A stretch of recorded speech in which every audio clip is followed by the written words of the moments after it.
Sure you want to start Stripe? Yes, I do. Why is it asking so many questions, bro?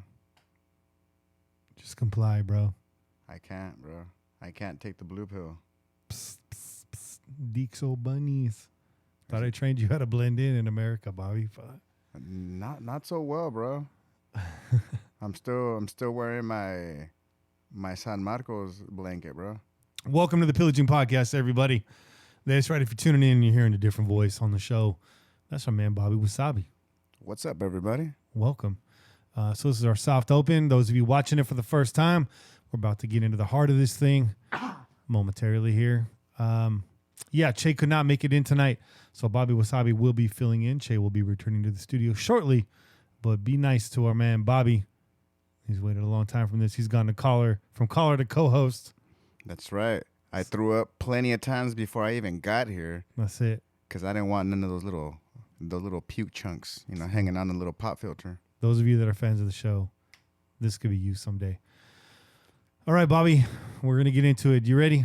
All right. Sound good to me.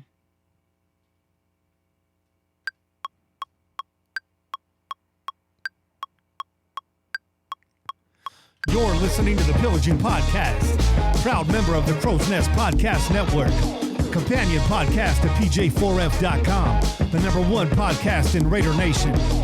Tune in every week wherever podcasts are found. Call in and leave a message to be played on air at 408-909-PJFF. This episode is brought to you by DC4L Custom Tees. Check them out at DC4LCustomTees.com. It's time to pillage another podcast. I'm your host, Kenny Stapler. What are you drinking, Bobby?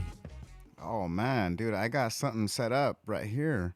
Because I figured, my boy Che, I know he's going to be listening, so I wanted to get something right for him. Hold on.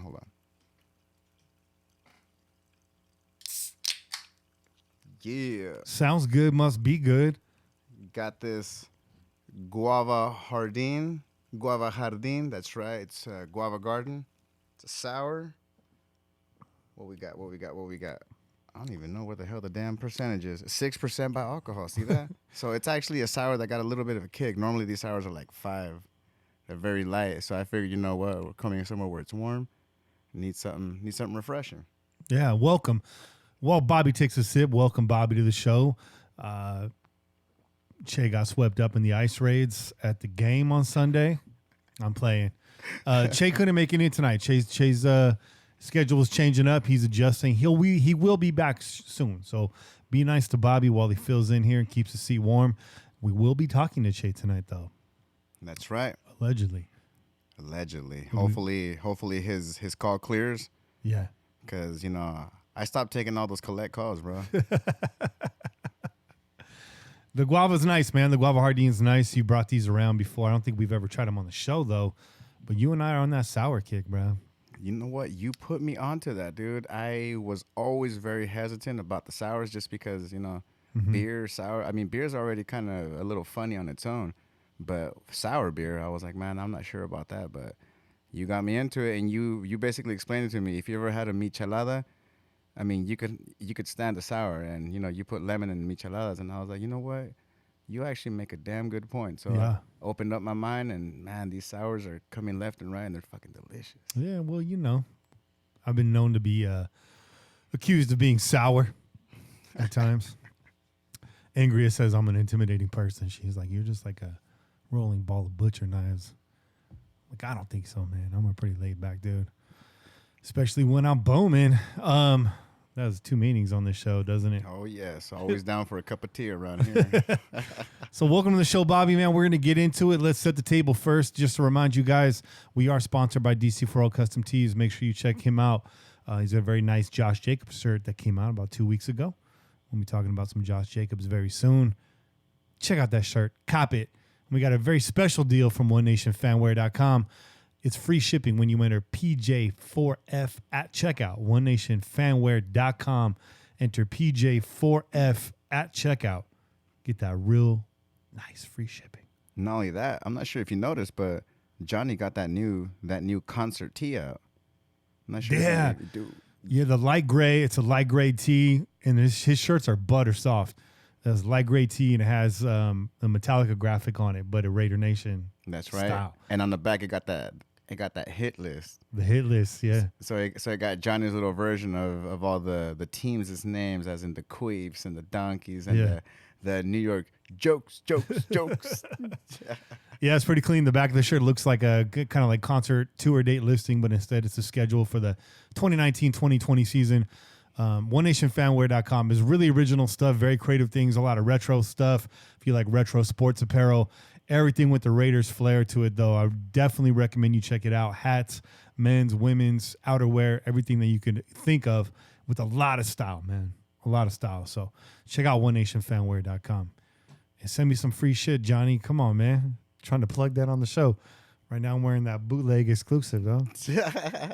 And Bobby's rocking a DC4L custom t-shirt, too. Though those of you listening to us through your car speakers cannot see the t-shirt, but you can hear the crispiness. That's right. You hear the crispiness of being clean. But if you were here, you'd be feeling the softness of the tee.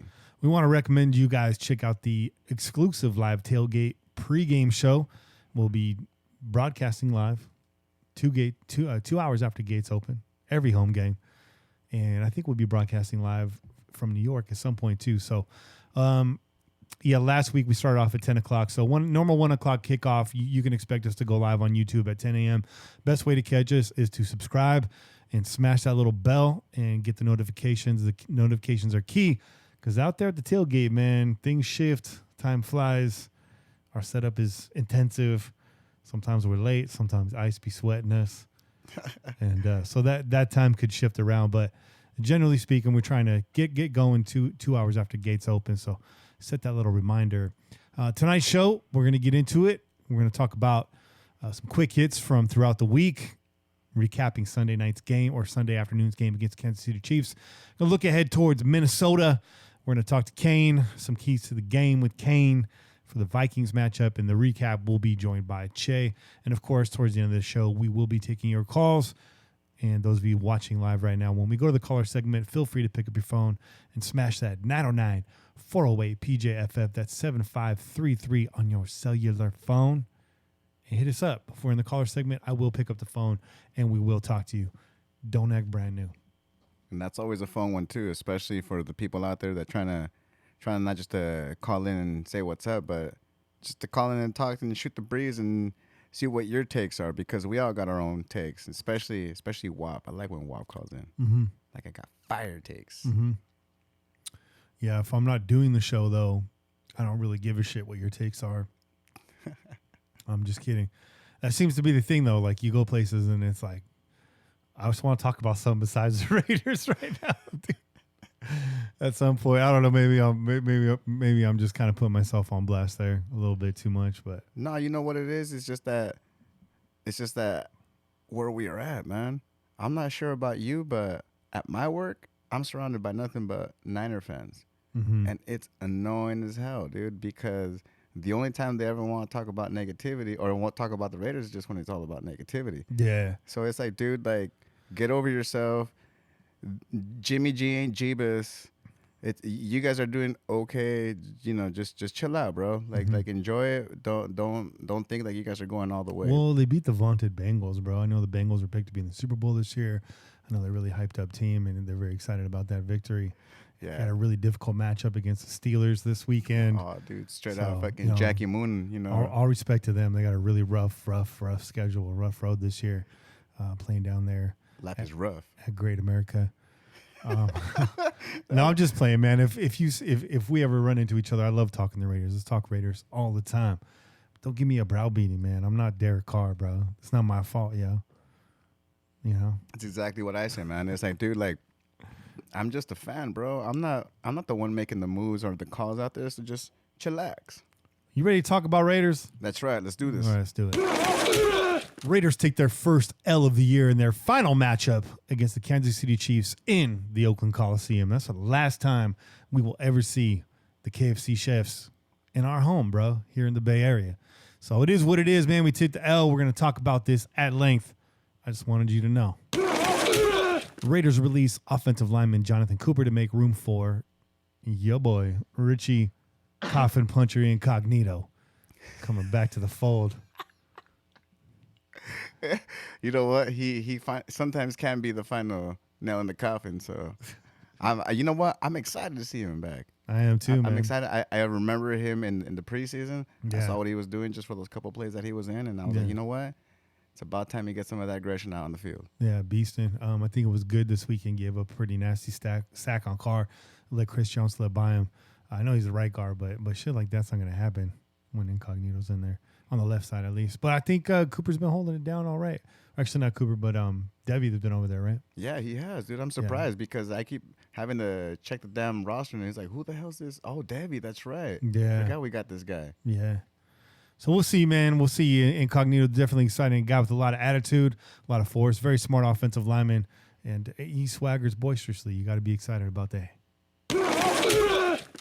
Ice Raiders tailgates for bootleg merchandise. What's up, Bobby? Dude, Seen you out there, bro. I don't understand why you got to be looking at me like that, dude. All right, it wasn't bootleg as far as I know, all right? I seen you with the Super Bowl ring Hey, you know what? at the tailgate. That was just a couple of the Super Bowl rings that I had. I actually bought two of them. I got one for my toe and I got one for my hand. You know, you got to floss, dude. You got that Super Bowl toe ring. You got to floss from the bottom to the top. You know how it is, dog. Hey, the Raiders deserve. Well, I want to say they deserve a Super Bowl so bad, but we're so hungry for a Super Bowl. I want them bitches to be 4-knuckle rings when we get them, bro. When we get when we get our fourth ring, I want 4-knuckle ring. Hey, well, you know what? Everyone's trying to go retro. You know, starting to wear the pants, the hair. Why not? You know, why not bring those rings back too? You know, got the Dookie chains too. Yeah, You got to do it, man. Bring back the whole thing. You let's know, get that championship Dookie chain. but you know what? Just don't bring back the fucking Jerry curls. That man, last thing we need is fucking oil stains all over the place, dog. You don't really see those anymore, bro. You don't see the Jerry curl. Nah, but hey, you know what? It might come back. You never know. You might see one of these new rappers. What was his name? Blueface or some shit like that. I don't know, dude. Some crap like that. Yeah, I seen that weird kid, dude. You're just hating, bro. I think the Jerry curl's a good look. Not very practical. Not practical It's at a all, cool dude. look, man. He look cool as fuck, bro. How do you sleep? Like with your hand on your chin? Like, damn, I don't get it. Follow the drip. Follow the drip. The Raiders also played their last game on dirt. Dirt was definitely an issue on Sunday. Saw a lot of people struggling with their footing. Some of these injuries I'm looking at right here could be a result of some of that stuff. I have to go back and look at where some of those actually happened. I know Riley kind of twisted himself up a little bit. Hip. I saw a lot of dudes going down. We saw receivers fall down a couple times on Sunday. So as much as like I try to romanticize the dirt and talk myself into liking the dirt, I really don't like the dirt. The only thing It's a bad look. The only thing I like about the dirt, honestly, is just the nostalgia part of it. Just because I remember being a kid and playing in those fields, but that's honestly it. I mean, when everybody else is, you know, upgrading and have full on, you know, grass and not just, you know, scraping the entire right side of your arm, you know, just because you went down right quick. Yeah. It's definitely a better idea to get some grass. That's for damn sure. Yeah, you think so? Yeah. Shit. Man, the only thing I'm glad is that we ain't no college kids and playing in that rubber fucking dirt shit, dude. That like whatever the hell it is, man, that stuff's terrible for them. Get out. Hell no, dude. Scary. You remember the old school indoor, I think it was the Twins baseball stadium? The ball would take hella crazy bounces and stuff like that. Yeah. Yeah, it was like cement under there. They said it was diving for an outfield ball was taking your life in your hands, bro. The Raiders now set still. Man, can I talk? Hold on. I think this guava. I'm telling you, dude, it's that guava jardín. It's giving you guavesuras, bro. The Raiders will now begin a long road stretch, which will see them pillaging abroad until they return home on November 3rd against the Detroit Lions. We'll see you there.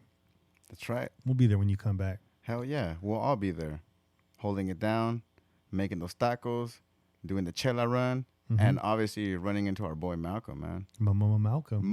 Malcolm. We missed Malcolm this Sunday. Wait, he didn't stop by? He did not stop by. Oh, man, he must have had some very important Malcolm-related business, bro. So far, we are 1-0 this season when Malcolm is at the tailgate. Oh, there you go. We got to get him out there more, dude. You might even have to fly him out to Minnesota, bro.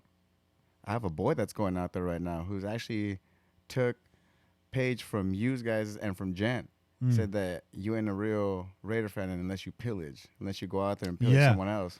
Yeah, that's what the Gen always says. The Gen says you are not an official card-carrying member of Raider Nation until you have pillaged an away game. And till he said that, I never thought about it, but it made perfect sense. And when I finally did so, my first away game officially was with him in Kansas City at Arrowhead. We went out there 2017. Did not go well. As you can remember, that was close to Jack Del Rio's final game. And pretty much that was the backbreaker with losing that game. We were officially out of the playoffs at that point.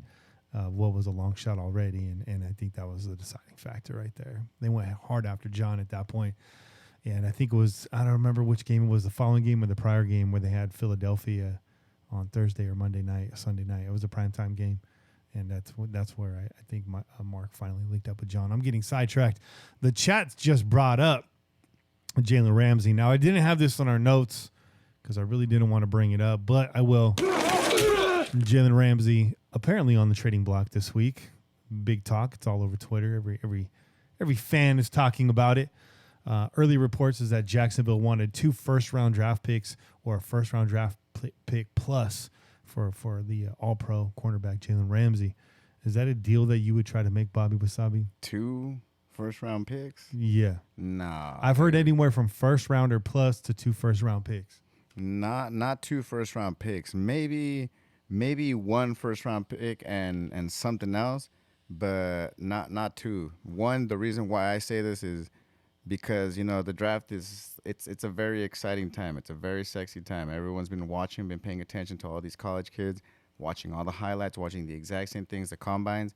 So you see who's out there and you see who someone could potentially be for our team.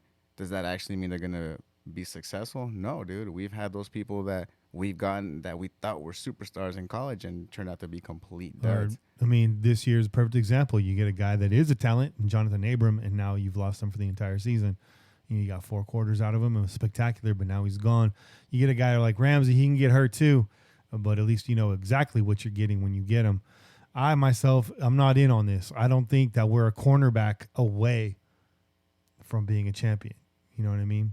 From contending, I should say. I think Jalen Ramsey would be a huge asset to this team. It would definitely help the pass rush in terms of buying them time, but I don't think the pass rush is close enough that bought time would equate to greater sack production. I just don't see that.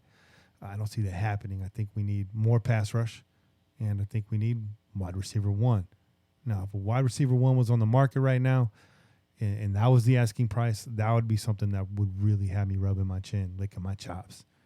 And as much as I'd love to see Jalen Ramsey in a Raider uniform, at this point, I just think it's careless. After the Martavis Bryant trade of last year, when you give up a third rounder, you give up a 3rd and a 5th this year to Antonio Brown, and basically, you're off-season clown show shit circus. You have to endure all that, and then it blows up in your face. Are you going to do it again just weeks later? And give up a first rounder this time? Is that really going to happen? I myself personally, I think that Antonio Brown thing, that first week we were happy to move on and just have that clean break. Screw it, let's go. Broncos run into a buzzsaw. They come into our building, they get torn alive. Raider Nation's fired up. That team has a chip on his shoulder. Yeah, there was no way in hell the Denver Broncos are going to win that game. I don't care what happened, right? Now that fades, right? We take the loss to the Chiefs. And I think you're going to start to feel that AB, the whole move, was just a bigger setback than folks realize. Now, there's people out there saying, well, the offense was designed around AB. That's not the truth, right? He wasn't there practicing the great majority of the time. That's why I think he had to sacrifice $500 to a million of that $30 million signing bonus off top because he participated in less than 85% of offseason activities. So that just, it speaks volumes. Like he was not there while the offense was really being installed, not as much as the rest of his teammates. So fine, the offense is supposed to work with the people that were practicing it, and it has and it hasn't. We can critique the hell out of John Gruden's offense. We're not going to do that yet on this episode. I don't want to go there. But what I'm trying to say is the offense wasn't designed around AB, but the personnel was. Tyrell Williams was not intended to be a wide receiver 1. We did pick him up before we got AB. That did happen. But I don't think that Jones or Grant and Williams were intended to be the 1 and 2. I think landing AB and having Tyrell, the long strider, as a number 2, that's the compliment that you want right there. And Tyrell's doing okay. He's He's doing his best impression of a wide receiver one right now, but I don't know. We need more than that. And Grant's cool. And I'm kind of really just regurgitating what Sean said on the Blackout podcast this week. It just came out, I think, this morning. A really good show. Check that out. They're on episode 4. He's saying that too. He's like, Ryan Grant's like the new Seth Roberts. I think his hands are more reliable. He's not as good of a blocker, but in terms of just as far as standout and value and performance you're going to get out of him, it's just not going to be much. He's filling a jersey. He can consistently be who he is, and you're not getting that breakout.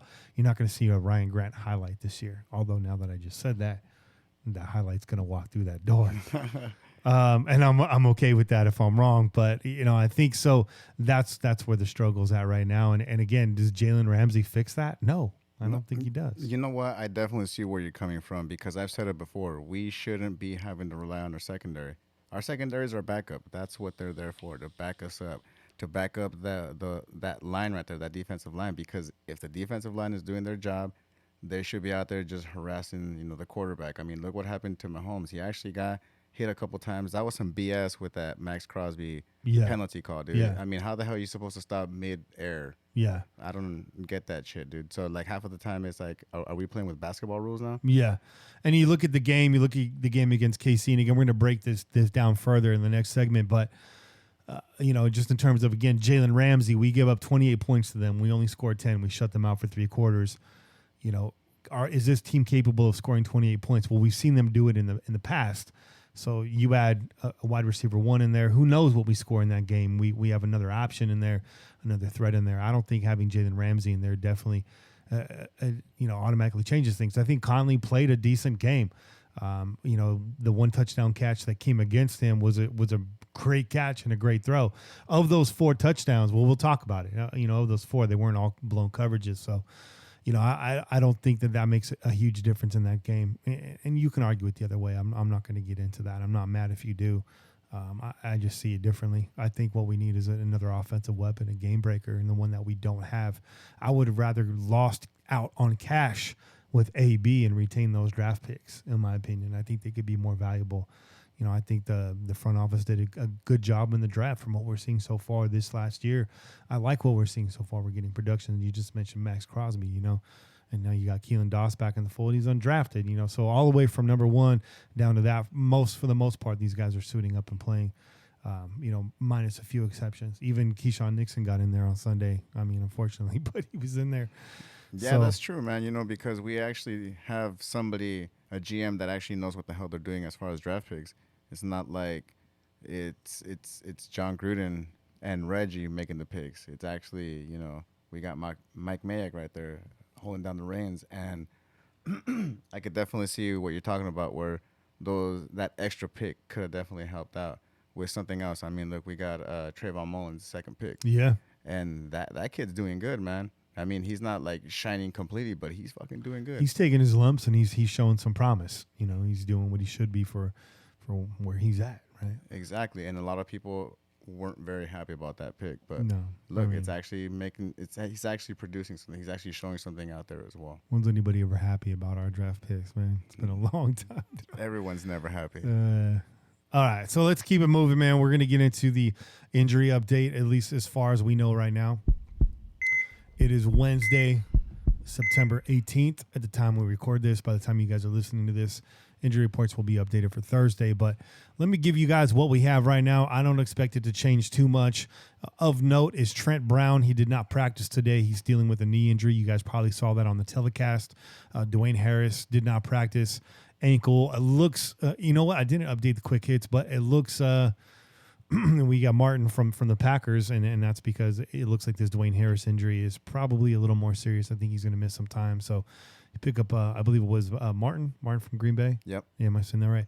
So, another great return guy. So that's great to be able to go out and get him. I think they gave up a 6-rounder for that, but that's cool. He'll stick, and who knows, maybe, depending on how well he does, you give up a 6-round draft pick, maybe Dwayne Harris, they reach settlement, he doesn't come back. We'll see what happens there. Gabe Jackson obviously did not play. He's progressing nicely. He could be back as early as next week. Don't quote me saying that. I'm just repeating what I've heard and what probably most of you have heard already. But, Gabe Jackson, maybe a week early return. We'll see what happens this week.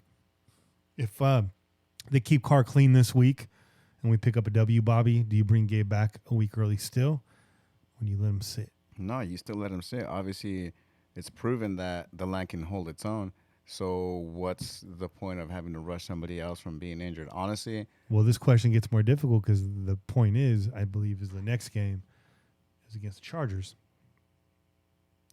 Nope, I'm wrong. I'm completely wrong. I'm looking at the schedule all wrong. I'm blowing it right now. It's the Colts. Yeah, I knew that. Colts, okay. so. No, well, I would definitely sit him down and definitely have him just chill out and get healthy. Mm-hmm. My reasoning for that is because look what happened to Garrett Connolly. I believe, honestly, in my honest opinion, I feel a lot of the reasons why he blew his assignment, quote unquote, blew his assignment, was because of that neck. Mm-hmm. How the hell? I mean, he damn near broke his head off. Like, if you saw that video in slow mo, his chin literally touches his chest, and that's a big thing. The one thing they tell you in football that the coaches always scream at you is you always keep your head up. You never want to mess up your neck. Never want to mess up your spine. No. And to come back a week after something serious like that, and you're literally running next to a guy that's running full speed, and you have to be able to turn around in order to not get that pass interference call. Yeah. So honestly, to have Jackson back quick like that, and if we can prove that we can win, sit him down. Sit him down. Josh Jacobs dealing with a hip injury. I thought it was groin, but it's listed here on the Raiders.com as hip. Actually makes me feel better that it is not a groin. That's a tough one to come back from. So right now, limited in practice. I don't know. Do you limit Josh's carries on Sunday? Is the game going to dictate that? It's hard to tell at this point. I don't know how serious this injury is. Sounds like they expect him to play. Nelson, excuse me. Pardon me, Bobby. J.J. Nelson dealing with the ankle injury, also limited in practice. Curtis Riley with another hip injury, and Tyrell Williams with the hip pointer was also limited in practice. But expect all those guys to go. Right now, though, I'm hearing that Trent Brown is possibly not going to be a go on Sunday. But you're getting Incognito back. I don't know. Does Devi switch over to right tackle? Can he do that? I believe he was already a swing, so he would be able to do that. It's just having to make sure that he gets plenty of practice and make sure that he can adjust his mind, because it is one thing from being from one side to the other. Not just that, just being from one position, from being a guard to a tackle. Yeah, and just hope everyone else stays healthy, because that's when you're going to end up seeing somebody like Sharp or Parker in there. And though I tried rooting for Sharp, and he's, I don't know, both those guys, it's just not working out. I'm definitely not a fan of Brandon Parker, I'll say that much. Corey Legit still that knee is not legit, so it's quit. And then on to Minnesota, really did not practice. Ben Gideon and Mackenzie Alexander both did not practice. Everyone else was limited. And then Everson Griffin, full practice, and Mike Hughes back to full practice, dealing with an elbow and a knee injury, respectively. So the Vikings relatively healthy compared to us. We got some starters that are already getting dinged up. And again, I blame that damn dirt, bro. Blame that dirt. Well, I believe it was John Gruden who said that dirt gives us an advantage.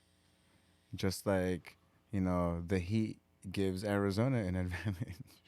Yeah, that's John's trying to make Kool-Aid out of baby piss. That's right. Shit, dude. Hell no, dude. Dirt's fucking terrible, man. Dirt. The only time you should be playing on dirt is if that's like literally the only thing you have in the yard, and you guys are over there just running the ball and just tackling whoever the hell has the ball. Just old school rules, just to hit somebody. Yeah. Just to get that aggression out. That's the only time you should be playing on dirt. If dirt gave you a serious advantage, every team in the league would have dirt. You know what I mean?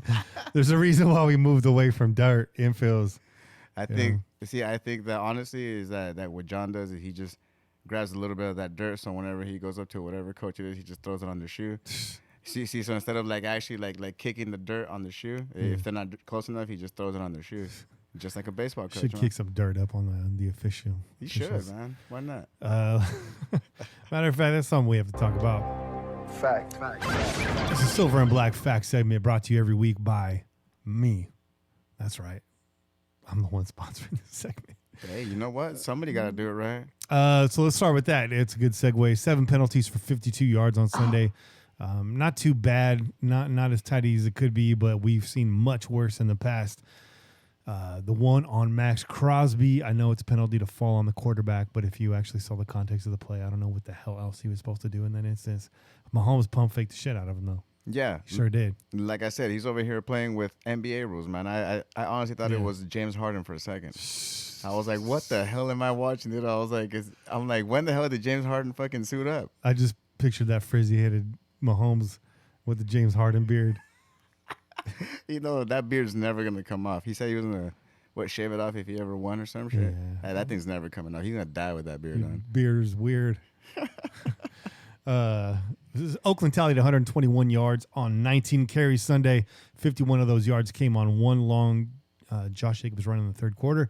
Josh Jacobs averaged 8 yards per carry for the game. Fact. Big facts machine, as Polygon likes to say.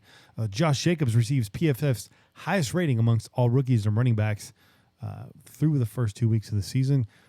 This comes from PFF. The Raiders haven't had much to cheer about over the last few months, but the first 2 games of Josh Jacobs' career should at least give some form of hope. After he churned out 63 rushing yards after contact and 6 forced missed tackles in week 1, the Bama product rushed for 83 yards after contact via 3 forced missed tackles in week 2, and he has now earned an 87.8 rushing grade that ranks first among all NFL running backs with at least 20 rushing attempts so far this season. So make what you want about the PFF grades, but when one of our guys is at the top, that just feels good.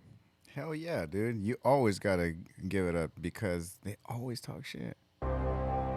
Fact. That's a fact. You know what I'm saying? That's all I got to say is... KC was held to 31 yards on 22 carries. Not too shabby, but they were bombing that ball in the third quarter, man. Bombing it. Carr became the Raiders' all-time passing leader on a 16-yard pass to Darren Waller in the second quarter, breaking the mark of 19,078 yards set by Hall of Famer Ken Stabler. Derek Carr now has 19,196 yards in his career. Fact. Left tackle Colton Miller allowed just 1 quarterback pressure against KC. Per PFF, no hits, no sacks allowed. Frank Clark rushed the passer 36 times versus Oakland and had 0 sacks, 0 hits, and 0 hurries. Chris Jones, however, well, he had a pretty nice little game. Those are your silver and black facts for the week. Fact. Yeah, so we're going to take kind of a short little break right here while we get Che on the phone. And when we come back, we're going to recap the good and the bad of this last week's matchup with the Kansas City Chiefs. Stay tuned. That's right.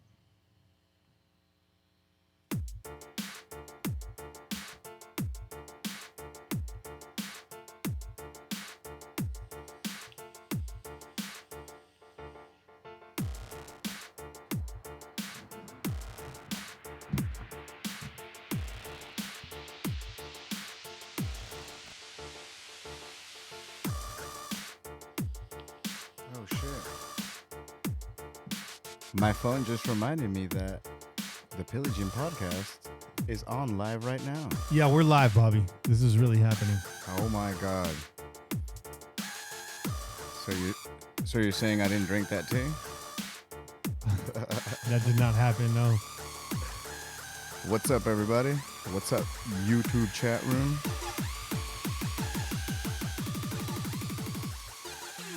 I see Shorty V out there.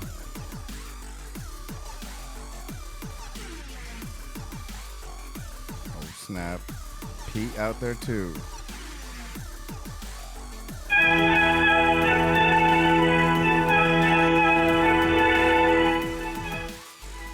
God damn, change your ring back, Che. Dude. Nobody uses those anymore. When the hell? Hello. Hey, what's up, man? Hello. Hello, can you hear me now? Hello. Can you hear me now? Yo. Yeah, I can hear you now, dog. All right, cool. All right, you know the drill. We're on break. I'm going to fade the music here. I'm going to lead you in. We're going to be breaking down the Chiefs game. Let's wait for your cue, brother. All right, brother. Let me take a sip of this delicious guava jardin that you're not enjoying right now. Oh, shit. I'm telling you, man. Bastards. That guava. You Wait, bastards. you tried it too that day, didn't you? I think you tried it at the tailgate. You know what, man? I don't know if I did. I might have, though. I might have. Oh no, I just remember we were having a good time. I guess this Modelo's gonna have to do. It always does. It always does. You know I'm not gonna fucking do this show without a chela in my goddamn hand. I know that. All right, Bobby, are we ready to bring it back? All right. Yes, sir. Just let me know. And we're back on the air and on the phone line right now is the beloved Che. Che. I know What's that guy. good, y'all? Well, how you living, man? Hey, man. You know, I'm living. I'm alive. For those of you who are wondering and worried where I am, I'm at home with the family. I told him, had to do the family thing.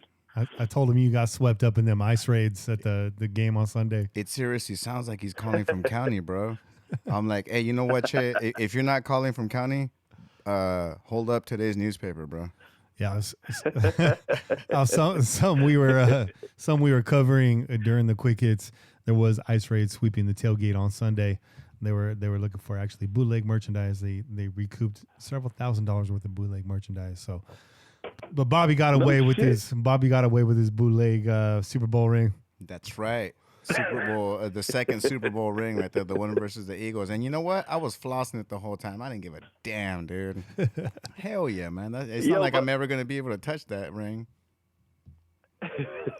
Yo, but listen, what they're fucking up, man. Why are they raiding the tailgates, man? If you're gonna really look for the bootleg merchandise, you got to go be out on Coliseum Way, man, before the game, dog. Che will attest to this. I attempt to trade some we'll just call it merchandise of my own, for one of those beautiful knockoff Super Bowl rings.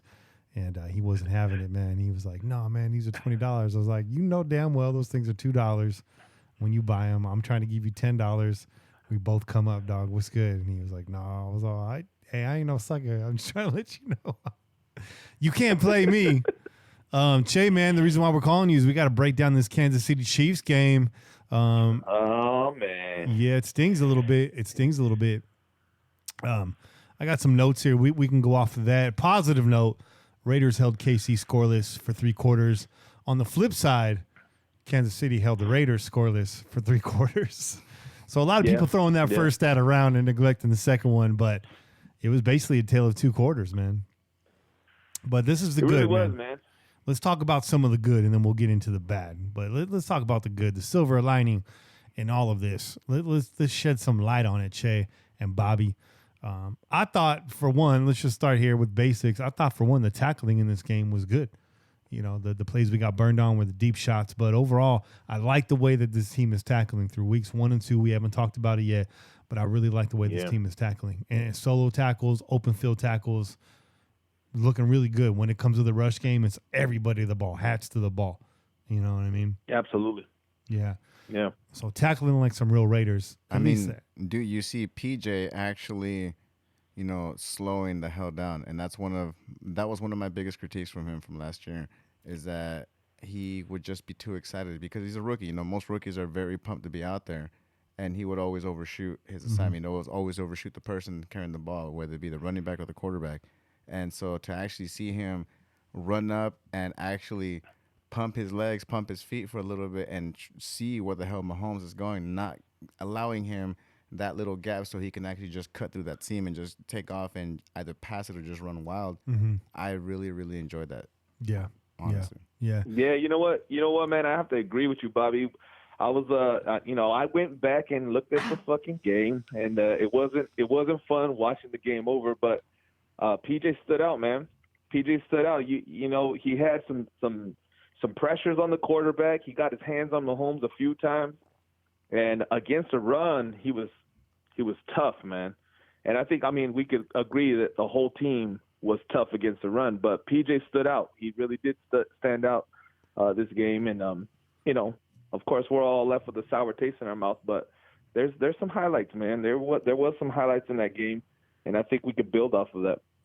Yeah, the one that sticks out is the 51-yard run by Josh Jacobs. Him just, again, a week 2 reminder that I'm a first-round pick. Some of y'all was salty that when they picked me, but I'm here. I'm a feature back.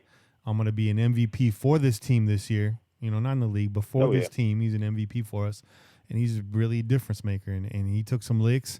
And look at week 1, he took his licks, and he was back at practice on Wednesday, even after a heavy workload, and follows up, with the majority of the carries here on Sunday. So, Josh Jacobs, another silver lining in this game, thought he played really well. What I like to see is them getting Josh Jacobs involved in this offense in more creative ways, design route running, more catches out of the backfield. I think Josh Jacobs is a multi-dimensional weapon. I don't know if they're easing him into the offense or what it is, or maybe they're just saving some wrinkles for later, but I think we have yet to see. It's just the tip of the iceberg for Josh Jacobs. Oh, absolutely, man. Absolutely. Can't disagree with that, dude. Speaking of other rookies that I thought flashed in this game, Max Crosby gets to the quarterback twice. We brought it up once already. Gets the roughing the passer call, which by the book he deserved it, but the eye test tells me there was nothing else he was gonna do, man. Mahomes. To his credit, Mahomes had him on his tippy toes, but he pump faked. He held onto that ball. To me, you're subject to get hit, bro. Nah. Yeah, man. I think that was a nonsense fucking call. Obviously, we were in the stadium when it happened, and we fucking lost our minds when it happened then. And then I watched the fucking game again, and I fucking lost my mind a second time, dog, because I was like, this is bullshit, man. We lost our minds. Fucking bullshit call. We lost our minds around 11:45 that morning, but I know what you're talking about. And that was a third down. I believe that was a third down, so that extended the drive for them. And unfortunate, they don't score on that drive, but still, or did they? Man. No, they didn't score, man, because we ended up shutting them down. That was still in the first quarter. It was towards the end of the first quarter. Yeah. And then they got another series that started right at the end of the first quarter, and then they finished off. That's when they started their fucking run in the second quarter. The first play of that second quarter was a bomb. Yeah.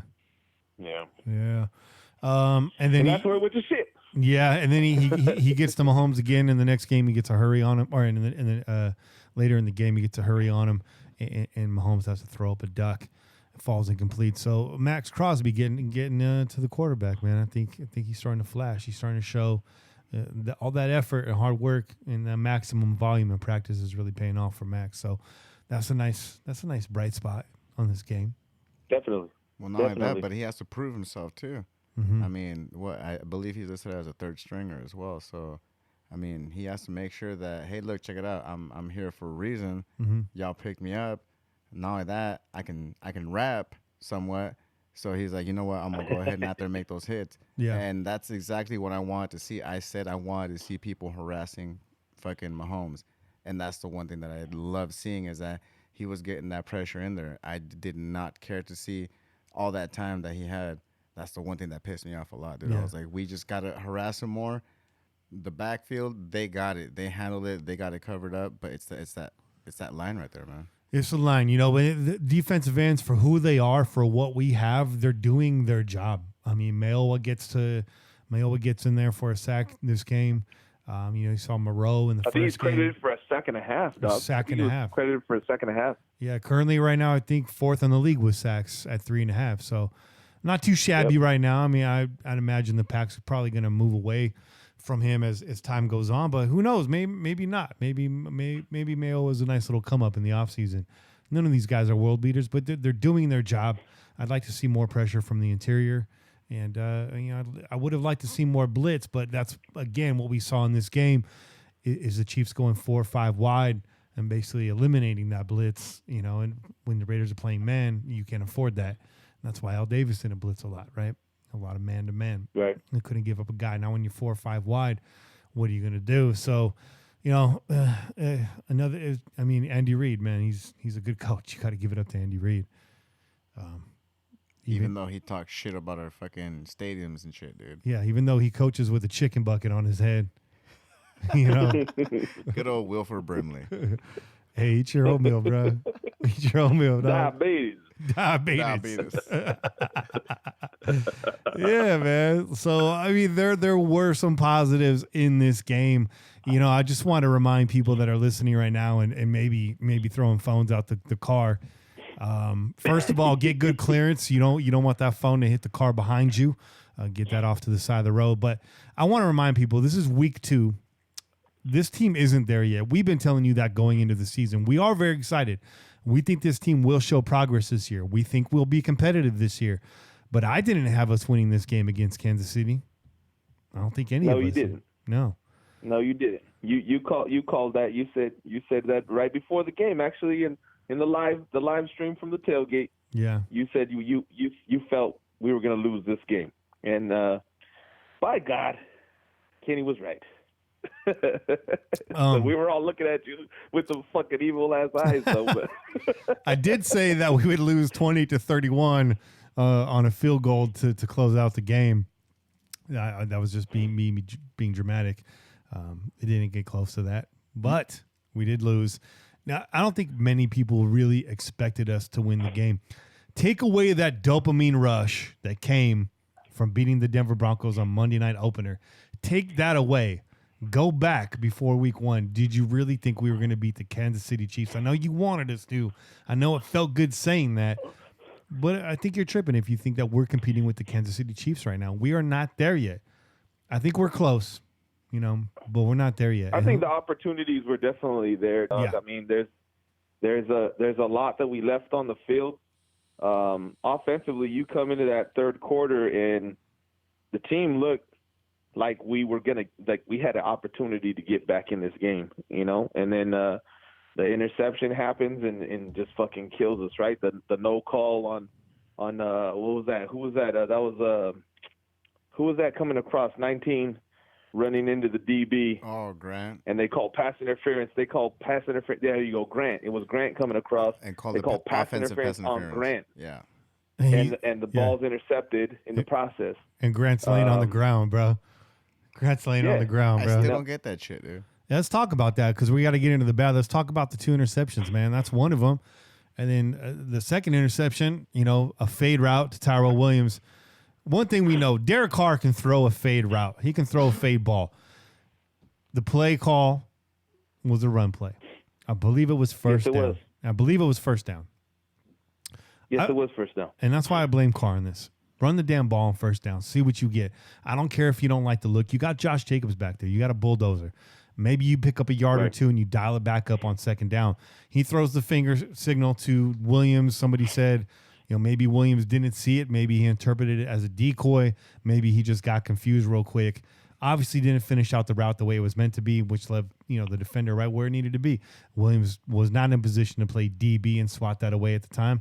If he had been in position, he comes down with that ball. If he gets, if he blocks out, he plays a little basketball right there. He can come down with that. So I think that's on both. That's on the wide receiver and it's on Derek Carr. I believe somebody said that Derek Carr changed about 28 of the 60 play calls at the line on Sunday. Che, is that a case of Carr doing too much, or what do you think?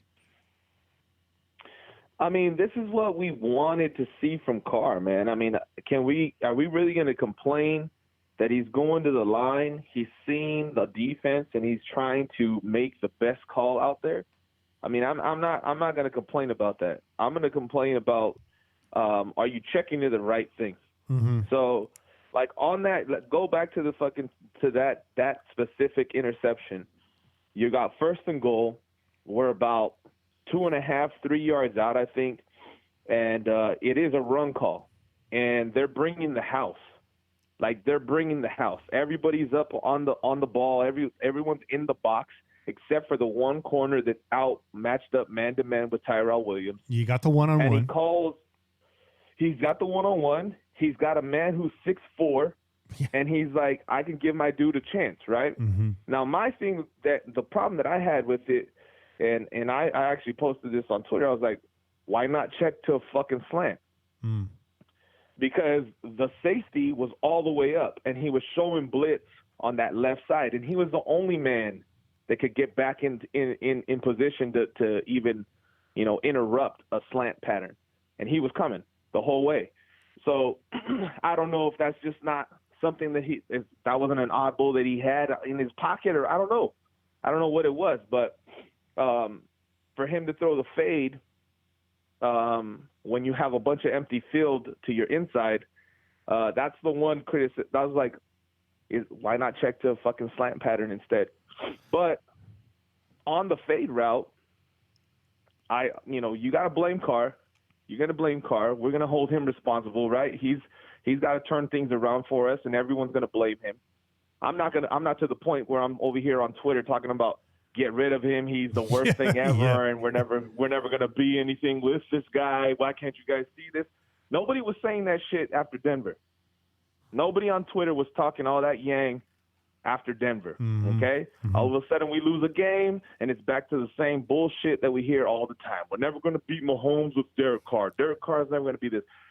That's just stupid, man. You guys are playing one side or fucking the other. You guys are being extreme. Yeah. Just look at it for what it was. He made a call. It was the right call. It was the right call. Now, like you said, it's first down. So just fuck it. Run the ball. If it gets stopped, you got 2 more downs to play with, right? So that's the safe bet, right? You run the ball. And if you get stopped, you have 2 more plays to play with, right? Yeah. He calls the fucking fade route. He sees a smaller corner matched up on his 6'4" wide receiver. He thinks the wide receiver got the right call.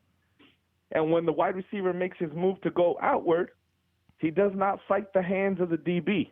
Instead, the DB's right up in his chest, and we all know within 5 yards, it's not fucking pass interference. Yeah. So they're not going to throw that flag. So he holds them up, and he's able to actually push off of Williams and get himself in a position to pick the fucking ball off. Yeah. Hardcore's in here it's telling a me shitty situation. Yeah, Hardcore's in here telling me the run would have been stopped, but it's not a turnover on downs, dog. And you got to protect the football. So I get that. It's first down, Hardcore. It's first down. But we're splitting hairs here. I mean, we just talked about it 3 different ways, whether it's the slant route, whether it's Williams. To be fair, it was Williams getting his ass chewed on the sideline. It was not Derek Carr. So, we're splitting hairs here. But, yeah, that's a rough one. You make that score, it's 28-17. You're down by 11. You're now in the game. Yeah. So, that's tough, man. That was a major, major turning point. Let's talk about KC's touchdowns, man. The first one came against man defense. I believe it was in the cover 0, 5 wide. Everybody playing shallow. You had one guy left up top.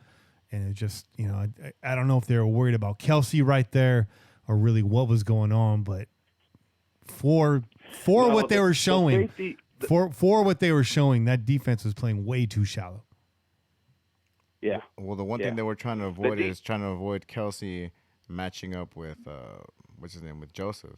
Yeah. And so I'm pretty sure that's what most likely happened, is that everybody was just focused on Kelsey right there. Then you had the motion across the formation. You had 4 wide receivers to the field side. It was odd. It was an odd setup, man. That was definitely Andy Reid doing work right there. But the defense, somebody's got to stay back. Someone's got to stay back and protect. What were you going to say, Che? I'm sorry.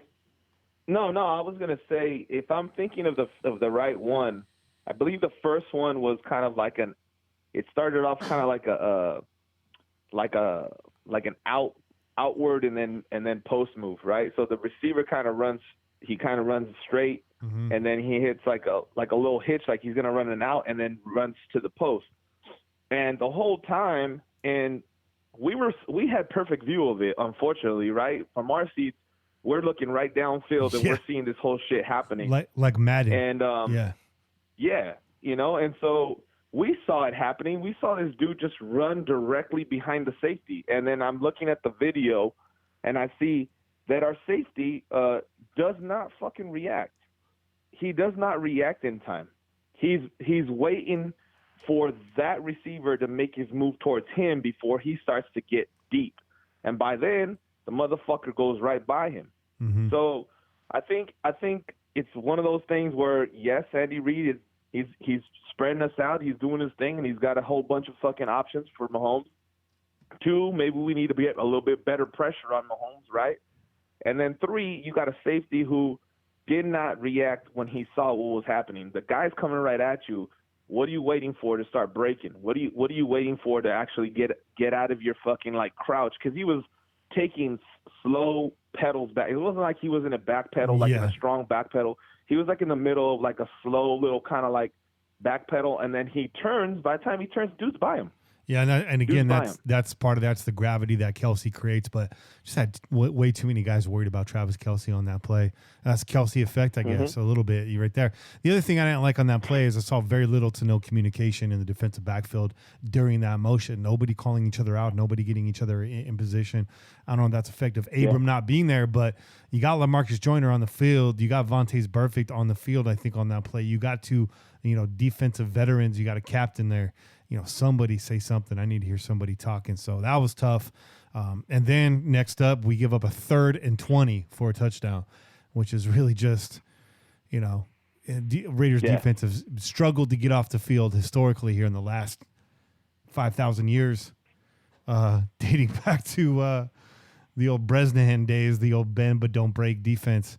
And I mean, that's just the epitome of it, right? 3rd and 20, and you're to give up 6.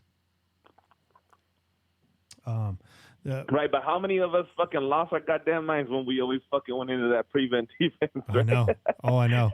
That fucking prevent defense is what we needed on that goddamn play, and it's the one thing that we used to hate back in the days, man. I mean, we needed no prevent defense after that tuck rule, and I don't want to be mad. Shit. We could have won that game, right? I'm saying, still could have won that game. The touchdown to Kelce. Why you got to bring up old shit, Kenny? Well, that's. Did you see Charles Woodson interviewing Tom Brady? That's right. He did bring up that tough question. Yeah. So Charles Woodson interviewed Tom Brady this week and asked him, "Was it a fumble?" Goddamn right, it was a fumble. And of course, Charles Woodson's been on Tom Brady's ass for since that fucking play happened. He's giving him shit every day of his life. I guarantee you that much, man. Charles Woods just wanted to try to get him on air saying that shit. Charles Woods is popping out of the toilet tank in the morning. It was a fumble. But coming out the bushes, it was a fumble. He's everywhere, man. The 3rd touchdown to Travis Kelce, I mean, again, nearly undefendable. That was a nice pass and catch. And again, the fourth touchdown. And you know what? Even in that catch, there was decent defense, man. The defenders are on him. They're close by. He got a little step on him. That's why he was able to get that ball in there. Yeah. Safety comes over, hits him, and he's bobbling the fucking ball as he's almost going out of bounds. Yeah. I mean, maybe a split second sooner he gets there, hits him a little sooner, maybe that ball fucking pops out. Maybe we don't got that fucking touchdown, right? Maybe it's 21 and it's, different. It's a different game. It was different feel, definitely, right? Yeah, it was a spectacular catch, though. I mean, you got to give it up. No, yeah, hey, you got to hand it to him, man. His concentration to fucking pull that bitch in, even though he was fucking getting hit and he's falling down. That's why they're the fucking offense that they are, man. Shorty's in the chat calling me out right now. He said Kenny's like Facebook bringing up oh shit. Yeah, you ever get one of those Facebook memories that just hurts? You're like, oh man, didn't he start my day like that, bro? 1 year ago, I thought I deleted all those old pictures of my ex. And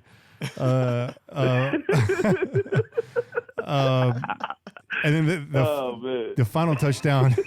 The final touchdown. You gotta delete those goddamn pictures. I know. Kenny. You gotta delete those goddamn pictures, man. Yeah. How you gonna leave them on your Facebook so they can fucking remind you later, man? That's a good reason why I haven't been on Facebook in like 5 years. Although I got my Kenny Stapler account up now, so if you're on Facebook, search Kenny Stapler, and we could be friends. Final touchdown by DeMarcus Robinson. Again, another incredible throw and catch.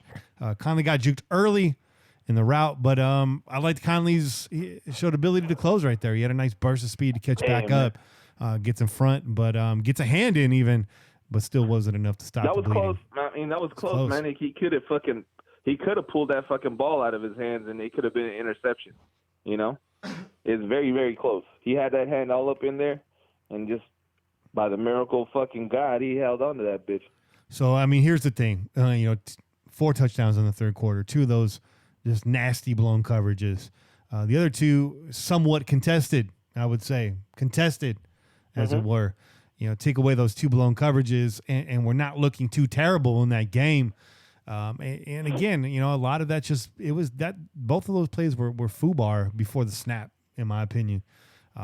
Adjustments could have been made mid-play, but it just didn't like the look of it. Watching it back on the film, just didn't like the look of it from Jump Street, bro. So that's the 4 touchdowns right there. And then on the 3rd and 9 play, Sammy Watkins not even covered. Again, third downs, key third downs in this game. We had him dead to rights a couple of times. That 3rd and 20 just really sticks out in the 3rd and 9 with just completely uncovered Sammy Watkins from Jump Street. Again, pre-snap, just not lined up right. Yo, are you talking about the touchdown? No, well, yeah.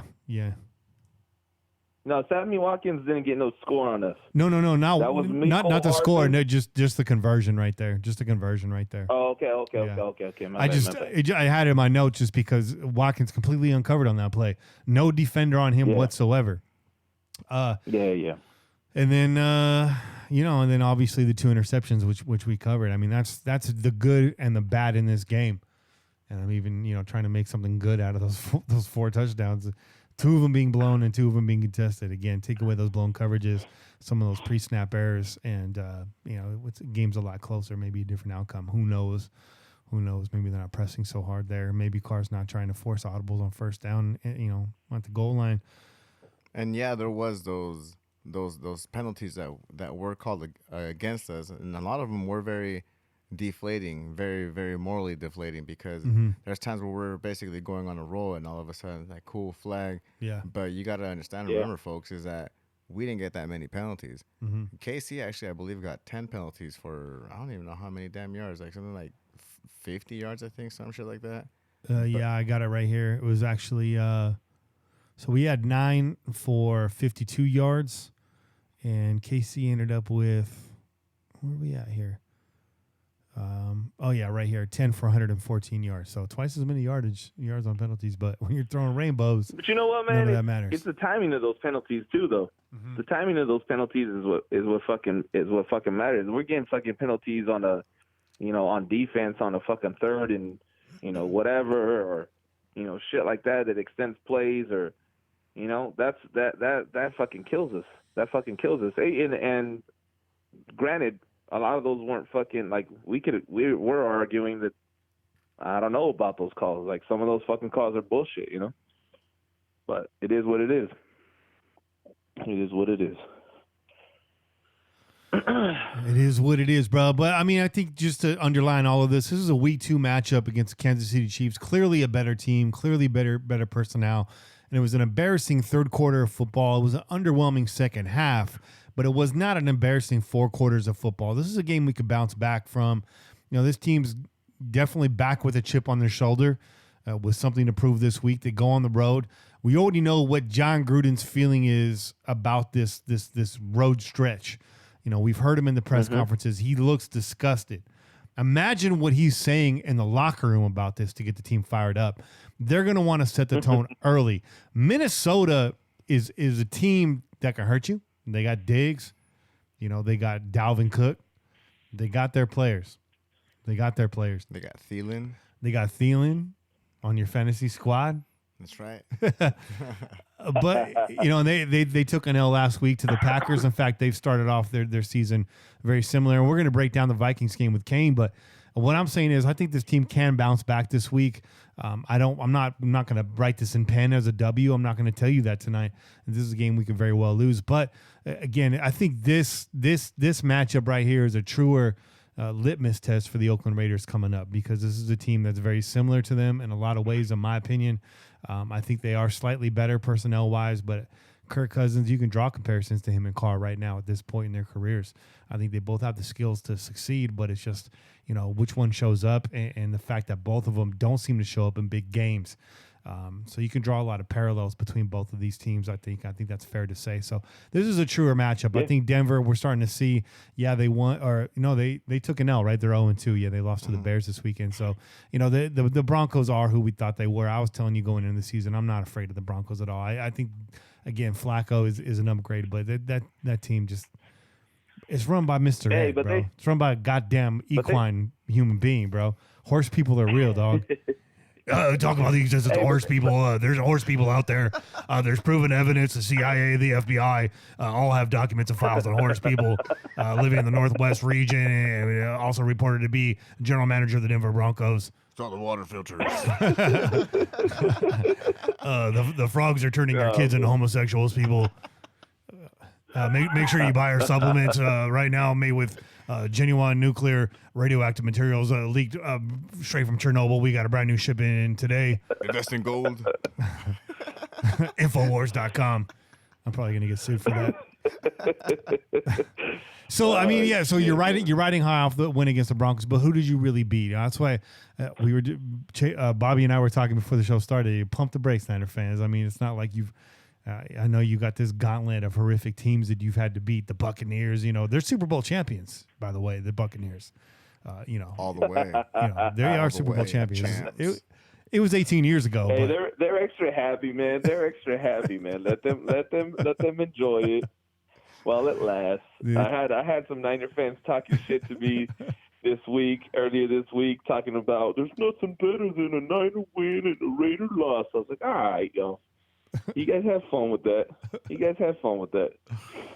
But no, listen. To touch on the Broncos, the Broncos did almost just beat the Bears, and the only thing that saved the Bears' ass was our old kicker Eddie Pinheiro, man. So the Bears ain't been doing much on fucking offense. So maybe this London game looks a little different for us from what we expected. But the Minnesota game. I kind of feel like Minnesota's offense is built for our defense to handle them. They're a run-heavy fucking defense. My nipples just got hard right now, when you said that. what we're doing the best at is run defense. Our run defense is pretty stout right now. Yeah. It's been pretty successful the last 2 weeks. Now, we haven't seen maybe a running back like Dalvin Cook and maybe an offensive line like Minnesota has, so maybe that changes. But your remarks on Cousins, I'm pretty sure Minnesota would fucking take Carr over Cousins right now, dog.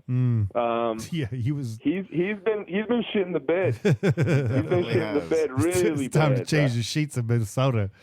Hey, Yeah. He's like Ask Bobby how many fucking fantasy points Thielen's gotten for him of late, man, because I know fucking Stephon Diggs ain't getting me shit. Nope, that's it, dude. It's all about Thielen, bro. That's why I was like, you know what? That's what we got to pay attention to. We got to pay attention to Cook and fucking Thielen, man. Just the run, which we got on lock, and now we just got to pay attention to the tight end, which this last game showed that if our line doesn't put any pressure, as I keep saying over and over, then it puts that much more pressure on the secondary. Yeah. But, Thielen Hey, tight end ain't doing shit either, dog. I was going to say, Thielen ain't no Kelsey. He's been good in the past, but he hasn't been doing shit for them this season.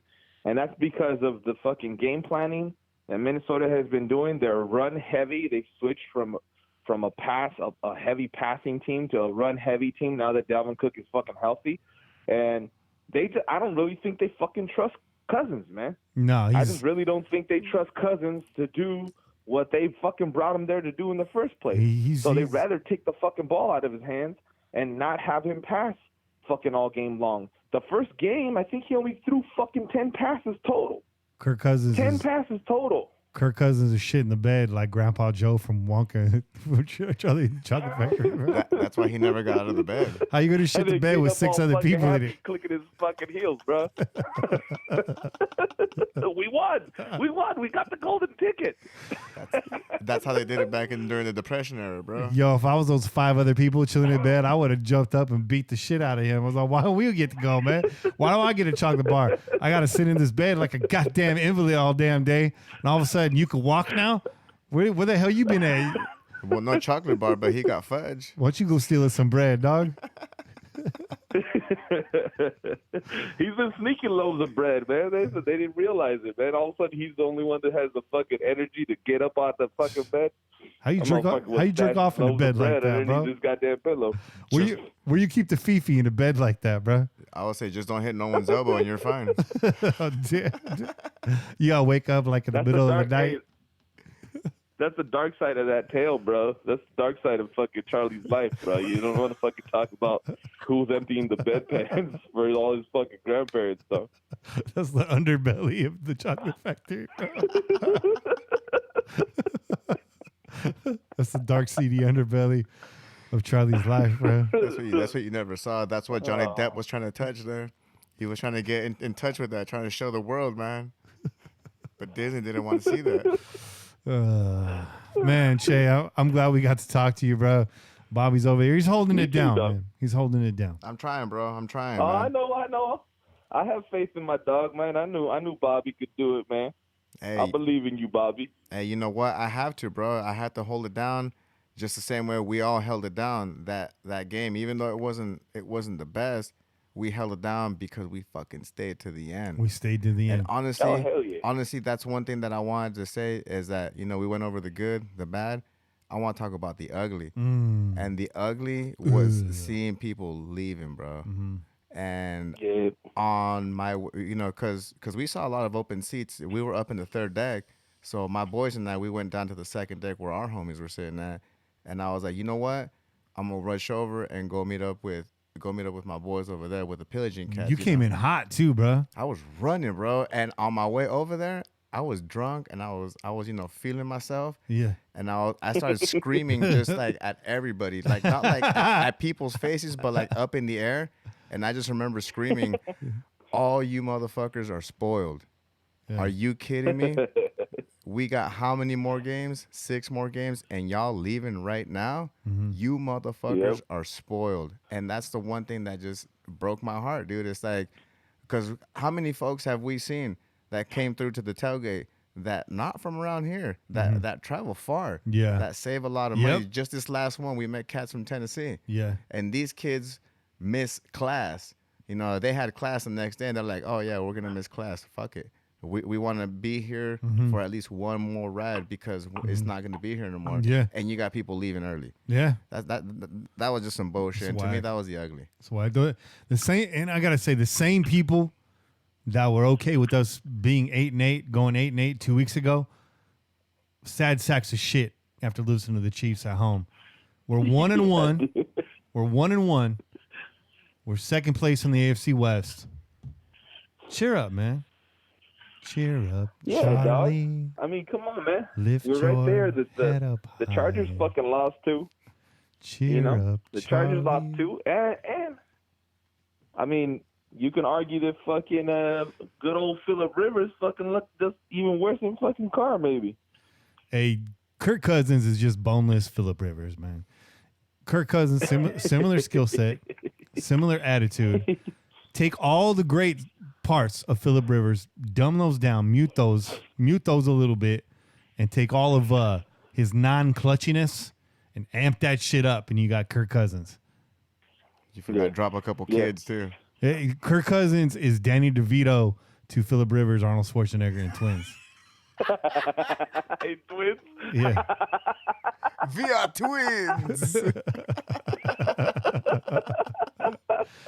I watched the Spanish dub of that movie actually once. Did you? Yeah, of twins. No shit. Yeah, Arnold Schwarzenegger and Danny DeVito speaking Spanish to each other is awesome, bro. Oh, dude, that's on the list, bro. That's on the list of the next getting weird moment, dog. Get weird. Che, man, thanks again, man, for sliding in. We're gonna move on to a break, and we got to hit Kane's Corner after this, bro. That's what's up, brother. You do your thing, man. Hey, I appreciate you guys, and Bobby, hold it down, man. I know you're doing a good fucking job, bro. I'm proud of you.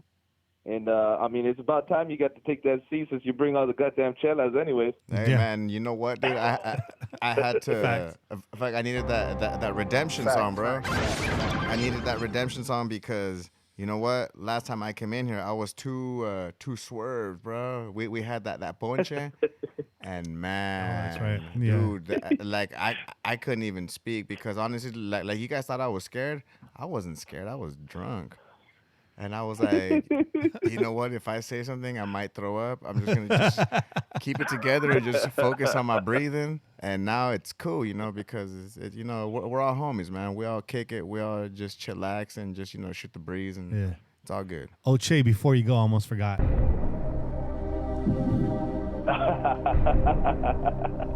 I'm just playing, dog. I'm not going to do that to you. That's right. Everyone in the chat kept saying, what's up? Is Che going to do the 2-minute drill? Nah, not this week, man. Not this week. I'm not going to force that on my dude. He's got his pass, man. He's got his pillaging pass. He's credentialed. There you go. Che, man. Che, keep the blinds closed, man. Ice is out there still sweeping for bootleg gear. I know you and I got a ton of it, so lay low, bro. Lay low. And we'll get you back in the crow's nest real soon, bro. Yeah, man. I'll be there, brother. All right, man. Tell the family I said hi. Stay up. Will do, though. Take Will care, do. Trey. Hey, peace out, brother. Peace. Peace out, Bobby. Peace. All right, that was Che. You know who it is. Let's take a quick break, and we'll be back on the other side with Kane's Corner. We out here.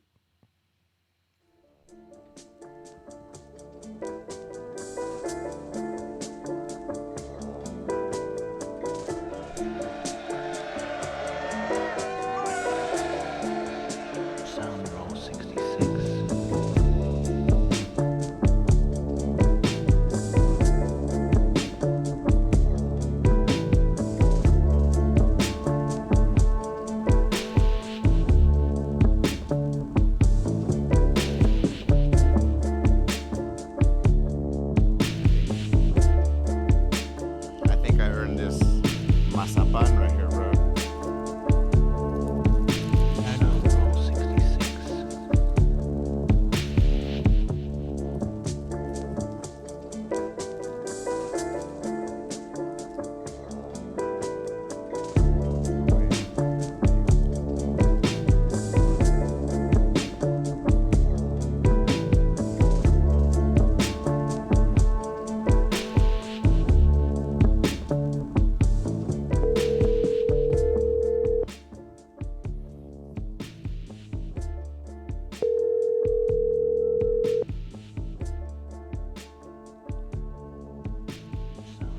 Hello. Oops. I accidentally hung up on my brother right now. Hold on. I'm going to stop the music. I stopped the phone call. Full disclosure. I'll tell him right now. Hello. Hey, my bad. I meant to stop the music and I stopped the damn phone call. Oh, goddamn. Okay, man. Sorry about that. How you doing? You awake? Yep. All right. What's up? All right, cool. Give me a pause here and we'll get into it. What's up, Kane? Oh, shit. Hey, what's up? Bobby's over here feeling himself. We still got half a show to go, man. Don't start celebrating already. I just took one. Bobby's celebrating in the locker room right now at halftime.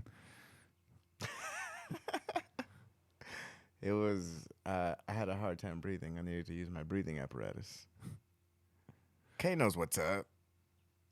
And we're back. That's right, back in the crow's nest. It's the Pillaging Podcast. I'm Kenny Stabler, joined this week by Bobby Wasabi. And on the phone lines right now is Raider Kane for Kane's Corner, sponsored by NFLShop.com. Kane, how are you doing, man? I'm doing good, man. What's going on? Oh, good. I did you a favor. We talked about the good and the bad from this KC game already, so you and I don't have to go down that negative road. You and I get to look forward to the promised land. Hope springs eternal when you're looking into the silver and black future, so that's why we're going to break down this Oakland Raiders versus Minnesota Vikings game. It's the first of a very long road stretch. The Raiders travel to U.S. Bank Stadium to take on the Purple People Eaters. How's it all going to go down, Kane? Let's talk about this. What are some keys to this matchup this week? I mean, well, shit. Che and Bobby pretty much summed it up already. I mean, you know what I mean? They already did my segment for me. Basically, you got two teams, two quarterbacks who, basically mediocre, average, whatever, quarterbacks that could be good with surrounded by great players. You got a good defense in Minnesota. Minnesota, they started out with the number 4 ranked defense in the NFL, and the Raiders ain't been looking too bad on defense. But we lost Jonathan Abram. That's a big loss for the team right now. So. That hurt. So pretty much, yeah, they already covered it. I mean, I'm saying, we got to go out and you got the two quarterbacks, and whoever's the better quarterback with the team, but with the better defense, going to win the game. So let's talk about that Minnesota defense, because that Minnesota defense was the centerpiece of this team for some time, and this year so far, not quite living up to the potential that it had set for itself. Not doing too shabby, but definitely definitely got burned last week by Green Bay a little bit there. Is this defense, this Vikings defense, something that the Oakland Raiders should be worried about this Sunday? Yeah. They're the number 4 defense in the NFL, absolutely.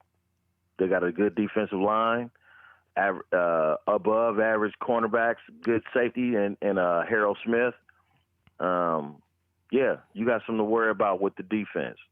So if Derek Carr and the offensive line can't handle the defensive line of Minnesota Vikings, and if Derek Carr can't make plays against the DBs and the safeties of that defense, we won't win the game, and we on the road. Simple as that. So what's a matchup you're looking forward to in this game? Is it Conley versus Diggs? Is it this defensive line versus Dalvin Cook? Vontae's perfect covering Cook. What's the matchup you're looking for in this game? What kind of defensive performance would you like to see out of the Raiders? What types of numbers is going to get it done? I'm talking about sacks. I'm talking about turnover. I'm talking about third down. Getting off the field. What's going to be the difference maker in this game as far as the Raiders defense, and what's a matchup you'd like to see? Conley and Diggs. Mm-hmm. Oh, absolutely. You know what? Actually, let me take that back. Diggs is probably listed as the number 1 wide receiver, and I don't even think he still is. Thielen is the guy that you want to really cover. So you're going to put our best DB this week is Conley. You want to put him on Thielen. You want to have the defensive line make sure they can stop, because if you put pressure on Kirk Cousins, you know what I'm saying, he's going to have issues. He's not one of those quarterbacks that's going to run around and make a lot of plays. If you can just shutter him in the pocket, scare him around, shift him, make him move off his spot, you got a chance to flutter him and make the DBs make some plays. So, yeah, we got to basically guard the receivers. We want Burfict has been great as a linebacker.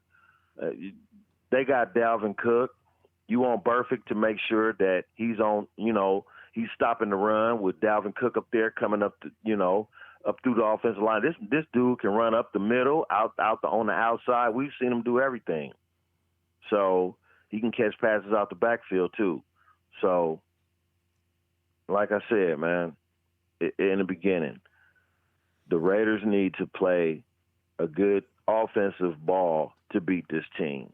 Because I think that Kirk Cousins can struggle against a good defense. And if we play good defense against him, flutter him, make him move out of his space or whatever, then, we can slow them down on defense and make the offense come out on the field, run the ball, keep the tempo slow with Josh Jacobs.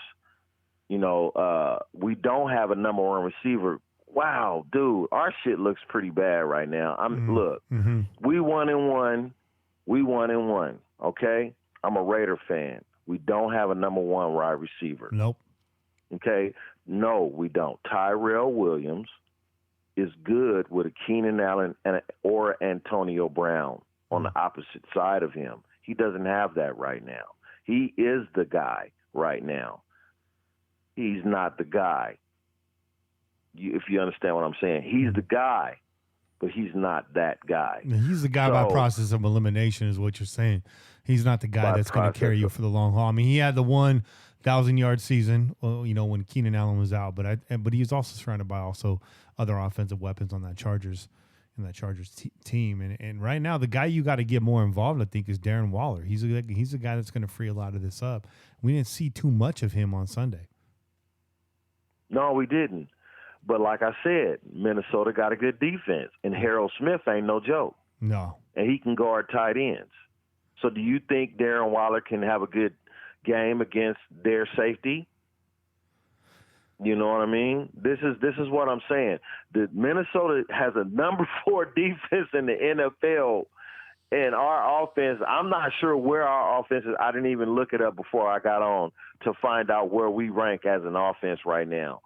I'm sure it's in the middle of the pack somewhere. Yeah. But my point is Is Derek Carr better than Kirk Cousins? That's what it's going to basically boil down to. I think Gary and Conley can bounce back and have a good game this week. I think Daryl Worley, and I think we played Patrick Mahomes, and I think we played the Kansas City Chiefs, and they're like the number 2 team in the NFL right now, and they had the wildest second quarter you could never have of football in NFL history, and Patrick Mahomes is shit. Fuck them. I don't give a fuck about them. Move on to Minnesota, who doesn't have that kind of offense, and they might have the players to fit that, but they don't have the quarterback. They don't have Patrick Mahomes. Yeah. So my point I'm trying to make is, can Kirk Cousins make more plays than Derek Carr on offense? Because that's what it's going to boil down to, man. You know, the defense held a high-power offense, Patrick Mahomes, without a Tyreek Hill, you know what I'm saying, with Sammy Watkins, he had an okay game, but he had to really go to the other players. You know, he's still Patrick Mahomes. We held him to 28 points, bro. They scoring 40 and something points a game, 38, 34, whatever points they scoring, more than 28. So the essentially defense a touchdown per quarter. The defense came to play. They held him to 28 points. I give them props for that. Yeah. I give our defense props for holding the Kansas City Chiefs to 28 points. Absolutely, I do. So do I think Kirk Cousins can score 28 points against our defense? No, I don't. So if Derek Carr can come out and have a game that says that he had against Denver's defense, which is a better defense than Kansas City's defense, then we might win the game. And at the end of that, all that bullshit I just said, I think we can win the game on Sunday. Okay. Well, how many points is it going to take to get this done, though? Fuck, man, 28 points. Minnesota don't score a lot of points on offense with Kirk Cousins. They ain't been a high-flying offense under Kirk Cousins. You high off that flower, huh? He's high flying too. Not off that flower, hell no. So they ain't been a high flying offense. You understand me? Right. Under Kirk Cousins, you know. So we don't have to worry about some Patrick Mahomes Superman shit going on offense, unless Diggs and Thielen have like worldly games against Worley and Conley and Mullen and Joseph. Because that's really all they got. I think the Raiders are good against the run. We shut down the run. Yeah. So I think between the linebackers and Burfict and shit, Dalvin Cook ain't got a shot. Unless they, you know, dinking and dunking to him out the backfield, because he can catch passes out the backfield. But if they try to run the ball against us, that ain't going to work. So, I mean, we've been talking about the Oakland defense a lot here. You know, we've covered the Vikings, like you said, in this segment. We got into a little bit of the last segment, didn't mean to. But you know, it's kind of like shift gears here a little bit. We were talking about this in the group chat today. I know you have strong feelings about it. And Jalen Ramsey's on the trade block. What does GM Kane do there? Is that something you try to go out to do? Or do you covet your picks, hold on to it? Maybe you're a little shell-shocked of what's happened already in recent trades. What is it that you would do? Okay, I got a lot of mixed feelings on this situation. First of all, I've been hearing, you know, I heard some stuff today that I didn't really take too much precedence at, but I guess I'm starting to add this into the equation now, is that Conley is not in our future plans. I never really thought about that. I always thought Conley is a solid DB and a solid foundation to a defense in the backfield. You know what I mean? So I didn't think that he was not something we would be thinking about going forward until I, you know, heard somebody that I feel that's credible tell me that he was on a trade block. So with that being said, why would you not trade for a guy like Ramsey, especially if Conley is not in your plans, because this dude is solid. I don't care about the game he had against the Superman last Sunday. I don't care about that. You know what I'm saying? Going forward, this dude is a solid player. So if he's not in your future plans and you plan on bringing in Jalen Ramsey, I'm with that. If you do plan on keeping this dude, I'm still with that, because now guess what? You got probably the best defensive back core in the NFL. When you bring Jonathan Abram back next year, and if you decide to keep Carl Joseph or not, that's a solid fucking DB core right there. Yeah, it is. You know what I'm saying? With Ramsey, Conley, Abram, and Joseph. Oh, man. That's 10 years. That's the Legion of Boom for real. You know what I mean? So if you don't plan on keeping Conley, then yes, trade for him. If you do plan on keeping Conley, yes, trade for him. It's a win-win situation either way.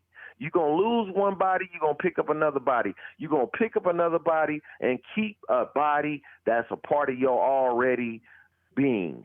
You understand what I'm saying? Yeah. So either way, you're winning. You're winning. Yeah. Is Jalen Ramsey worth a number 20?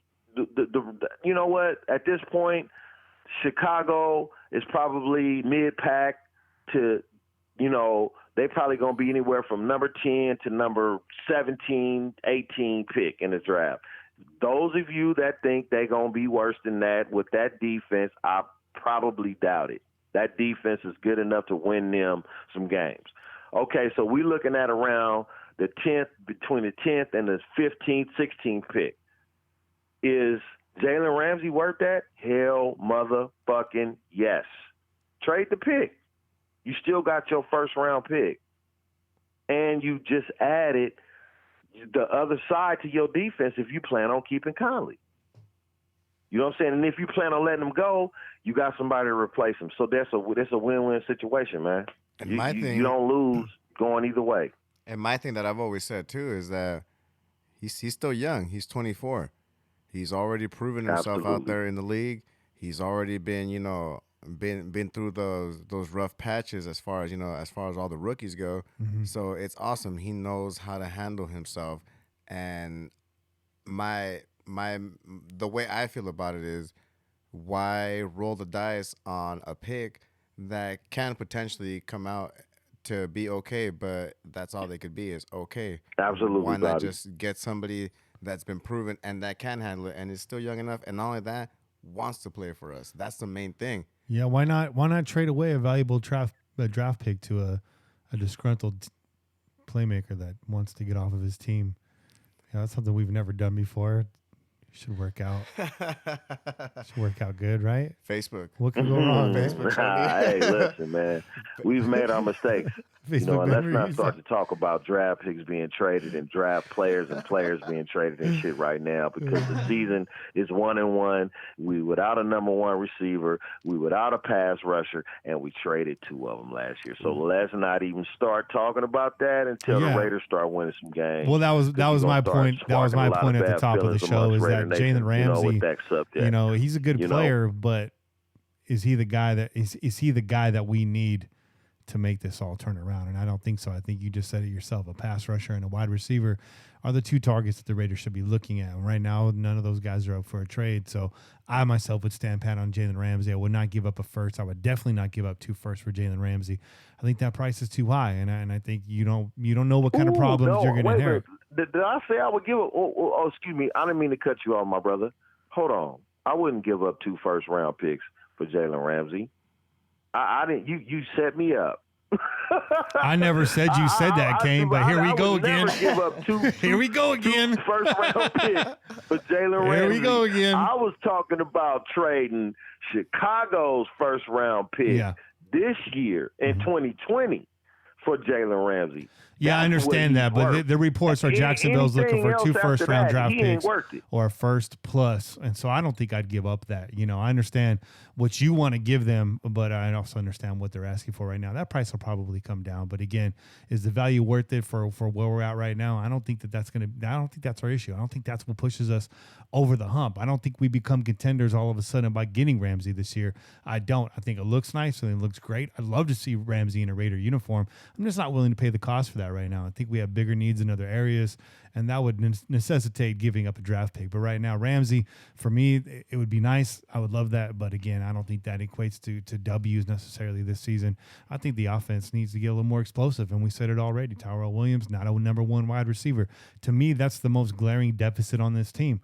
That's the most glaring deficit. Well, speaking of wide receivers, Kane, I agree with you, Kenny. What's your opinion on everyone over here talking about getting Keelan Dawson there? Getting Keelan Dawson, because now, I mean, he is part of the squad. He's not a number one. He's not. No. Keelan Dawson is not a number 1 wide receiver. You know what? If you want to look at grabbing a number 1 wide receiver in the mid-season right now without drafting one, you better look at Cincinnati and A.J. Green. Maybe A.J. Green, he's hobbled right now, but he can give you better than what we got right now as far as a number 1 wide receiver. Mm-hmm. He commands double coverages.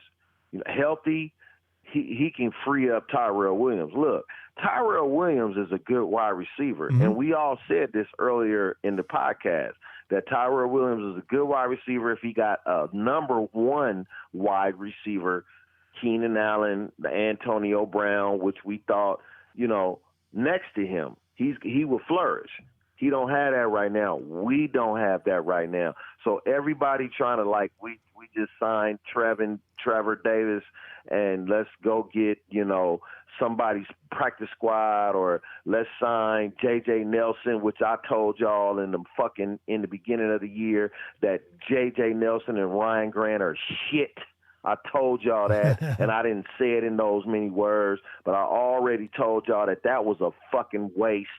You know what I'm saying? At least we could have kept the younger players, but you didn't. That's cool, whatever. Antonio Brown, whatever. You don't have a number 1 wide receiver. So you need to be going out and trying to fabricate one. You know what I'm saying? Because right now you don't. A.J. Green, Cincinnati, he's injured right now. He'll be back within a week or 2. He might be on the trade block. You might be able to approach them with that Chicago pick or a 3rd round pick or a 5th or a 4th, whatever you got, because y'all done traded all this shit away for all these fucking people that ain't on the team right now. Mm-hmm. You know what I'm saying? So, let's go out and try to get somebody that's worthy. A.J. Green, he might be that guy. That's all I'm saying. I got a mildly hot take for you. Mildly hot. I think Ryan Grant's boring. I think Jones is just Johnny Holton. I'd rather see Marcel Amen on that squad in that position. And Keelan Doss is a really nice story on HBO, but he dropped 2 balls in a row at the end of the preseason, and therefore he did not even make the practice squad. It's only now that we're in a position of need that he comes back. So Keelan Doss is fun to watch. I root for the kid. We all do. But, let's not confuse rooting for somebody with their actual, talent set. I think Keelan Doss has a ways to go. It's nice to see the kid out there. That ain't no hot take, bro. That's real talk. That's a fact, right? Facts. You need to hit the facts button on that. Hell yeah. Shit. That's fucking facts. That ain't no fucking hot take. Shit. That's the real fucking talk. We don't have a number 1 receiver. No. We don't. You traded away. And look, I'm not even finna start talking about this shit. We 1-1. Let's look at let's be happy. Let's jump through the cotton trees. Let's dance through the roses while they flowering and blossoming and say, we 1-1. Let's look at the goodness of this. We 1-1. And Derek Carr is the same quarterback he's been the last 5 years. Yeah. Let's look at all this shit. Whatever. Let's do it. I'm ready. I'm a Raider fan. I've been dealing with this shit since 1976, man. It is what it is, man. You know, and it ain't changed. Mark Davis, now Davis, y'all, and the ownership changed from son to father, but the team still staying the same. So let's get it together. Let's move forward. John Gruden, you trying to put something together. You building a team. It ain't proven. And I'm not finna jump on the bandwagon and say it is, because it's not. I need to see some fucking victories. I need to see some consistent plays. I need to see a pass rush. I need to see an offensive line. I need to see some linebackers. I need to see everything every week for 16 weeks, 17 weeks. Not 1 week here. Oh, and then we lose next week because we played the Kansas City Chiefs. We look like this. Now we're going to play the Minnesota Vikings, so let's see how we look. I'm tired of that shit. I've been doing that since I'm tired of that shit. You know what I'm saying? And I'm a Raider fucking fan. Let's go out, build a team that's going to win. If Derek Carr's the man, he's the man. Do it. That's all we got right now, because everybody else is in place. The offense, the defense, you done drafted people. You have picked up free agents. You have signed offensive players to contracts. You have drafted offensive players. Your only question is your quarterback, really. So, you know, I don't sleep with Derek Carr. You know what I'm saying? So my thing is this. Okay. If this motherfucker's going to do it this year, then get it done. You know what I'm saying? Otherwise, get the fuck on. Let's move on and find somebody that will, because I was not excited about what I saw after from the third and the fourth quarter from Derek Carr. I saw too many fast releases, bro. Y'all can say, oh, people was out of line, this, that, blah, blah, blah, whatever the case may be. This dude, as soon as you hike the ball 3 seconds, you're not even looking. Somebody was open on your left, you threw it to the motherfucking right. Mm-hmm. You know what I'm saying? You're not looking. And I done said this. You're playing scared. What happened in just a week? What happened? So let's go against another good defense in Minnesota. The number 4 defense ranked right now. The number 4 defense with a good defensive line and 2 good safeties. And let's see what we get done this week. I expect us to win. And the addition of Richie Incognito. And I'm looking at the schedule right now. I think it's still a chance that the Raiders finish out the season 7-9, 8-8, right? Right where we had them, Kane. Does that save Carr next year? Does that schedule save Derek Carr's ass? No, because as you already know, the offseason hasn't even started yet. We're not even close to that yet. And we already got folks talking about the Raiders going quarterback in the first round. So, you know, I don't know. Hey, look, man, come on, bro. We tight. I know you. You know what I'm saying? As far as sports is concerned, you can say what you want to say, but I know what you're thinking. In the back of your mind, this nigga got this year. That's it, bro. Like, you got 5 years. Look, if you've been it don't take 5 years to assess a quarterback's play with a bad offense or a good offense. With a quarterback that's good, Deshaun Watson, Jameis Winston, these guys have nothing compared. Well, maybe Jameis Winston ain't got nothing compared to Derek Carr, and he playing better than Derek Carr right now. You understand what I'm saying? So my whole thing is, after 5 years, if we still trying to figure out who you are, then maybe you are who you are. Mm-hmm. And I know y'all. Look, I'm a Carr stan too, bruh. We all Carr stans. I wear the motherfucking "This is my QB" shirt. I bought one from DC4 Custom Tees. You know what I'm saying? I wear it humbly. But my point is that after 5 years, when do you start to assess the quarterback? Yeah, 2016 is looking a lot more like a fluke rather than potential at this point.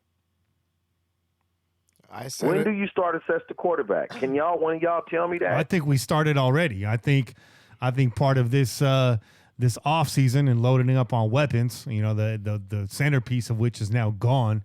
I think that was basically it. That was going to be the final test. I'm going to give you zero excuses. I'm going to bring Trent Brown in here. I'm going to bring Richie Incognito in here.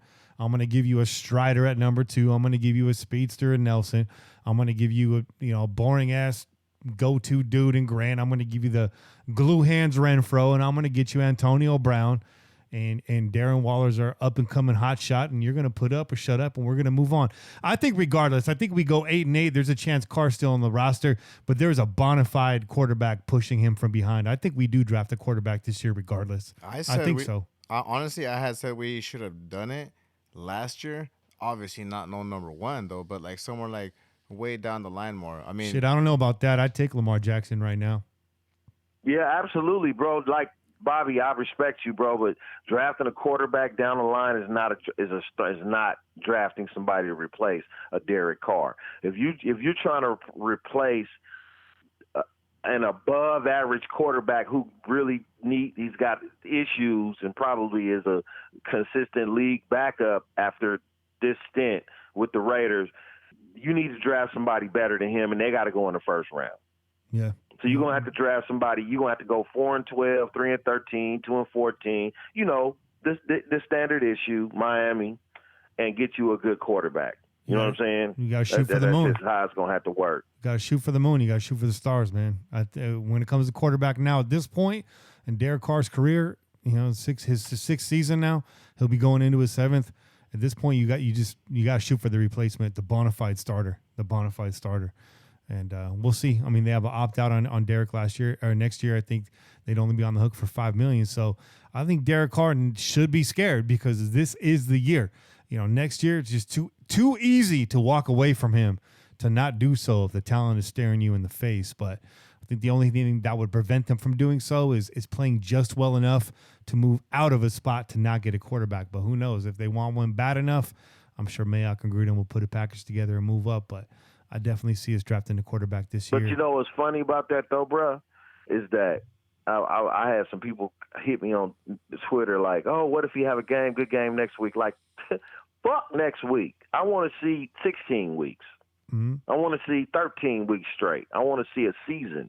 I don't want to see this week, that next week, but this week, ain't y'all tired of that? That's all I'm saying. Yeah. You know what I'm saying? I'm not hating on Derek Carr, because I'm about to get blew up on Twitter about this. I already probably am. I'm not hating on Derek Carr. Yeah. What I'm saying is I need to see some consistency from any quarterback that plays for the Oakland Raiders. Any quarterback that plays for the Oakland Raiders needs to be consistent for me. And if you're not consistent with me or with the system, a la Sunday, when you had a 10-point lead and you had receivers open on the other side of the field that you could have threw to, man, I watched the film, bro, and I know we're not finna. I'm real quick. I'm going to just make one play because you guys talked about this play in extensive. And you know what? On that particular play that you were talking about, the linebacker froze because LaShawn McCoy went out to the flat.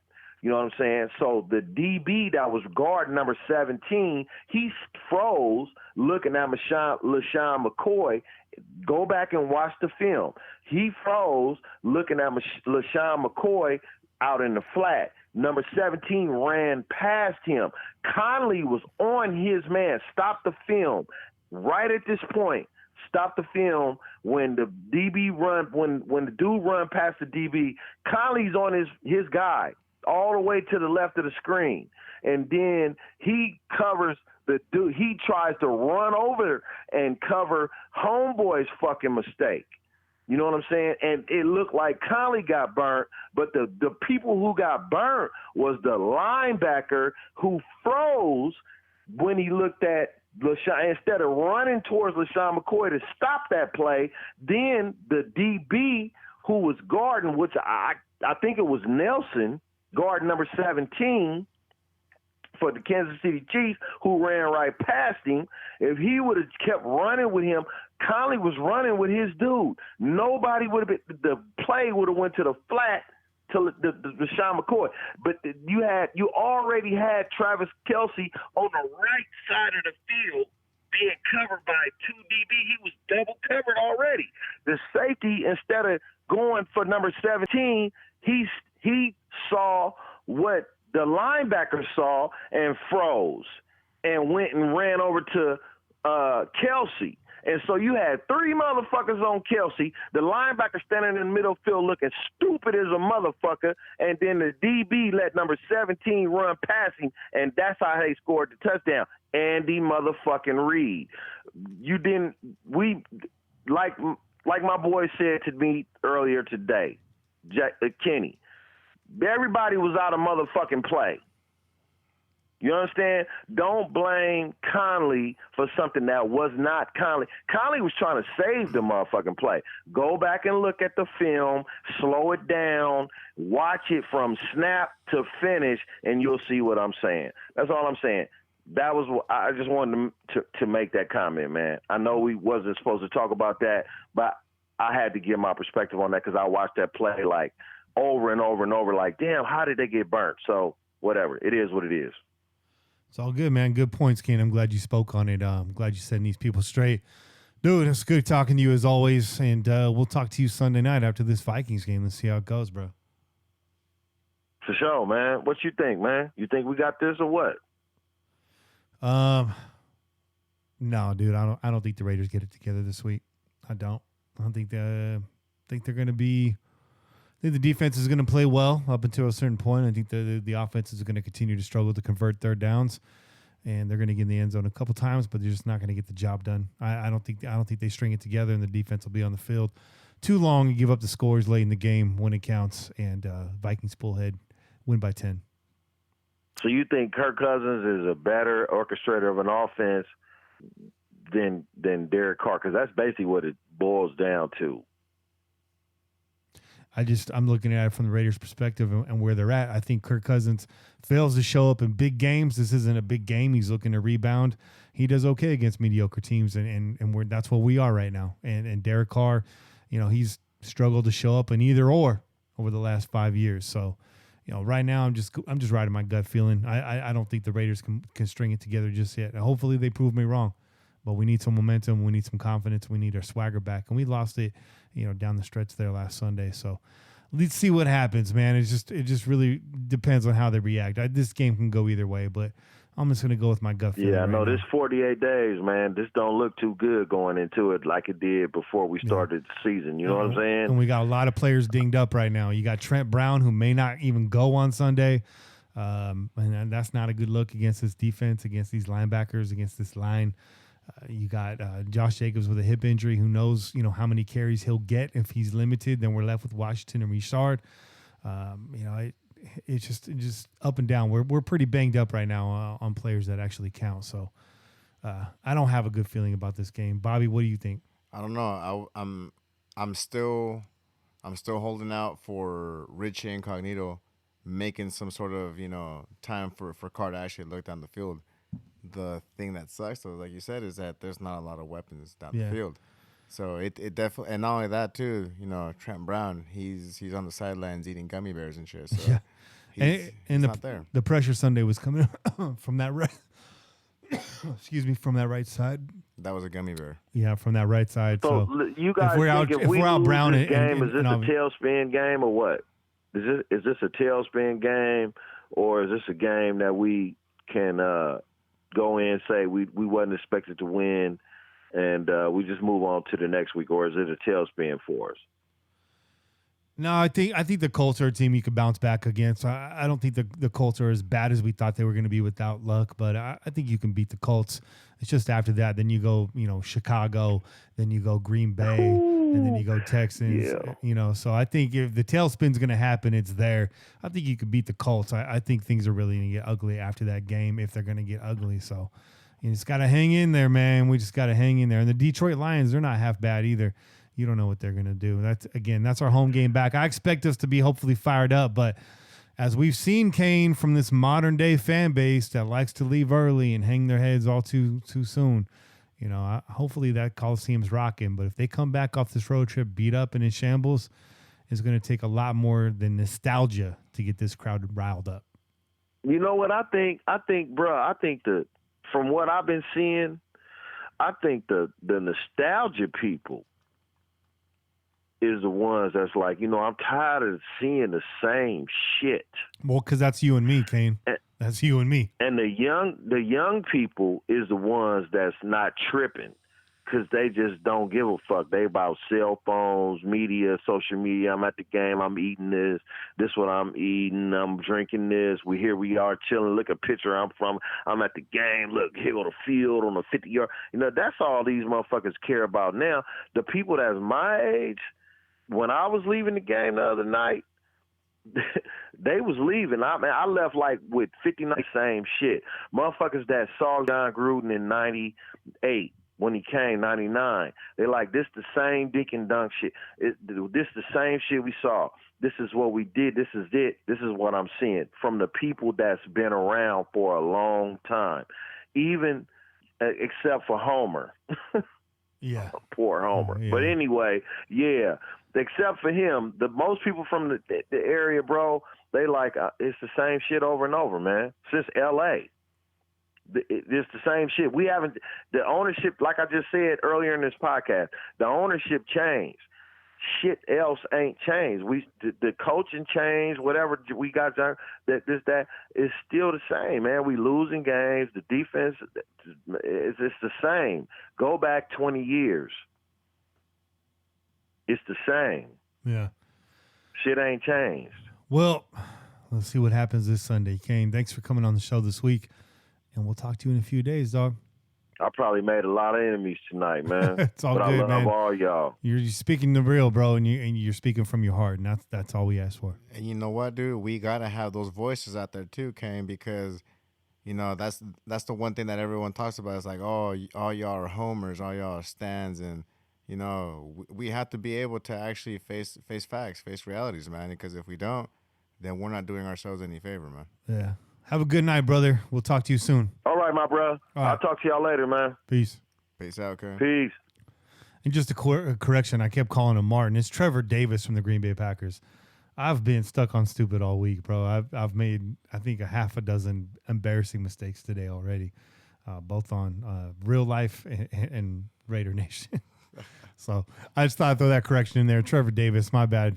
Those of you that made it to this part of the show, please forgive me. Let's go to these callers, man, shall we? Let's do this. Let's do it. Did you call in this week, Bobby? I was going to, but I wasn't sure if I was going to blow my mind or not. So I just decided not to. All right. We'll see next week, though. I'd love to hear you responding to your own call. That would be interesting. So let's go ahead and jump ahead here. September 11th, 12:25 p.m. Oh, yeah, I got to play this. This is an older call, but this will come up in the shout-out segment. But shout out to David and Melody, who came all the way from Washington for the Monday night game to hang with us. This is an older call we didn't get to last week, but I think I should probably play it. Yo, David and Melody here. Kenny, Kane, man, I just want to tell you guys thank you for everything, man. We had an amazing time out there with you guys. We really appreciate everything you guys did for us. We had a blast, man. Finally glad to meet you guys. Shout out to Bobby Wasabi, man. Rolling through with the chicharrones. Hey, it was bomb. We had a great time, man. We're glad we came out there. Sitting at the airport, man. I guess AB's accused rapist, huh? I wouldn't put it past him. I really don't want to talk about the dude no more. You know what I mean? It's whatever. But I will tell you guys this, man. I want to go ahead and pause that right there because I don't want to get into any of that as well. Anyways, David, man, thanks for coming out to the game. It was a pleasure to meeting you and your wife out there. You guys are some really, really great people. David basically and Melody get the tailgate MVP for that week. They did all the grilling, and they brought a very nice bottle of 24 wine, Charles Woodson's winery out there. So I just want to say thank you. Let me call. That's right. I did get to try that too, and they are awesome folks, man. I got to meet them as well. Yeah. Badass folks, man. I Cool peoples. Good people. Let's call this number back. I have a feeling it's a hardcore Raider. Trying to get through there.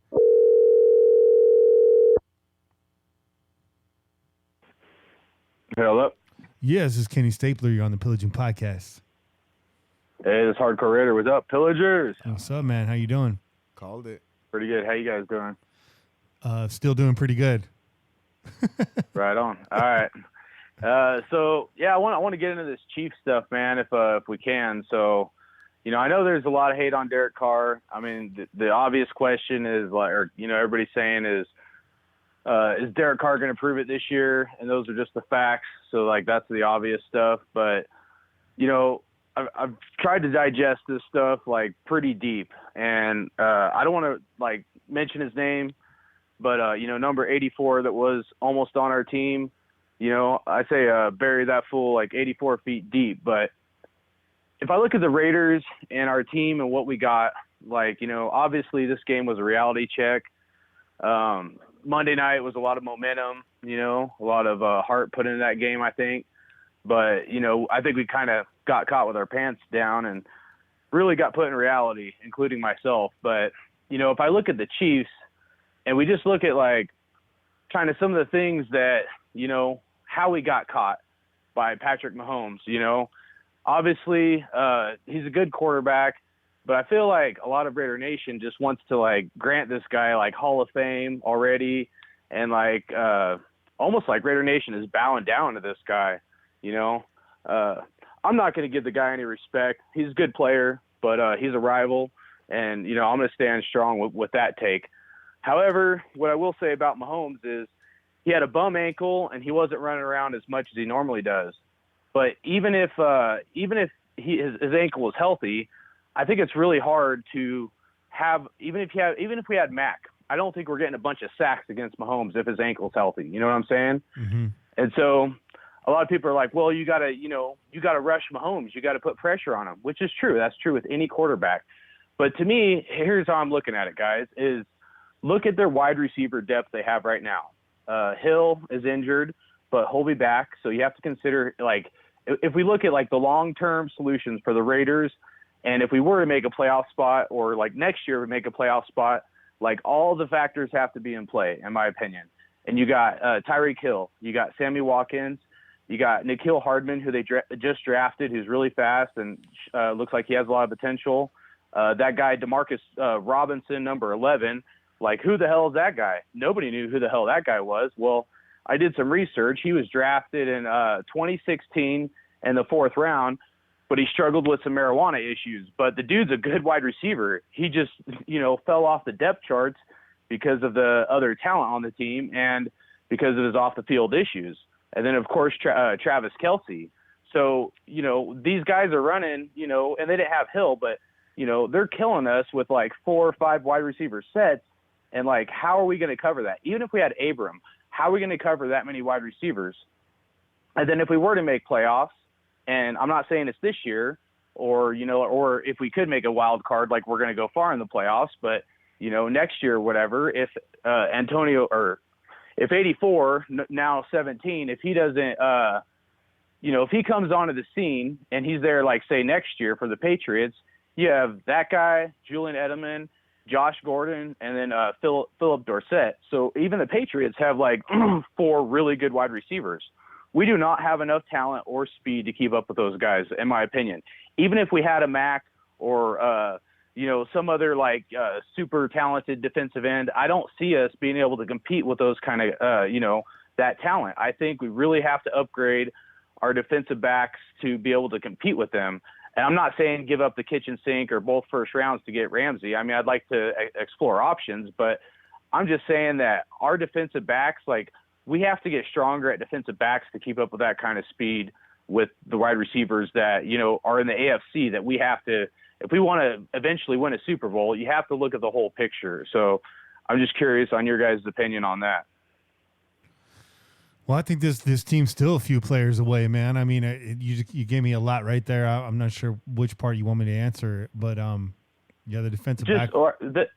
Let's just say the Chiefs and all their wide receivers that I mentioned. I can mention them again. I have them here, but how can we defend if they're running 4 or 5 wide receiver sets? I mean, like, I'm looking at our defense, and they're switching kind of more the nickel package.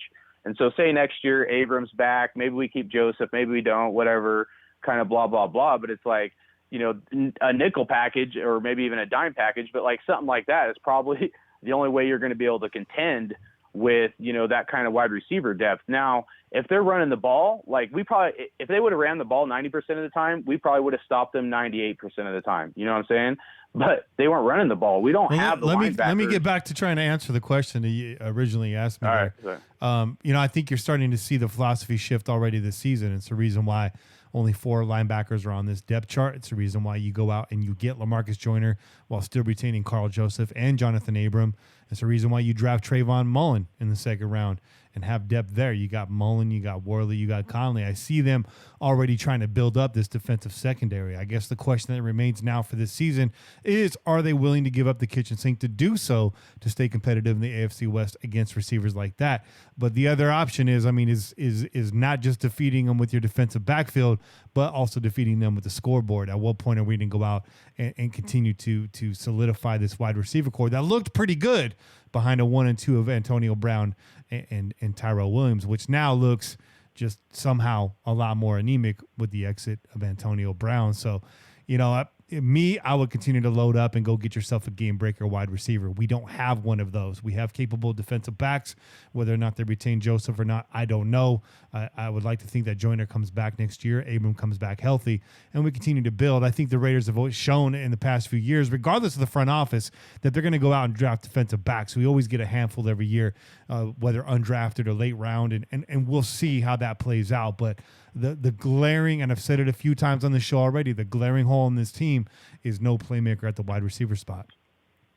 And you see, for me, my thing is that I support that idea. We definitely should have some help back in the cornerback slots right there, because we just saw it. We got burned completely. I do agree with Kenny. We do need some weapons out there as well, but I mean, the fact is that we're getting burned all the goddamn time by these guys. And not only that, we see KC twice a year. We see Phyllis Rivers twice a year.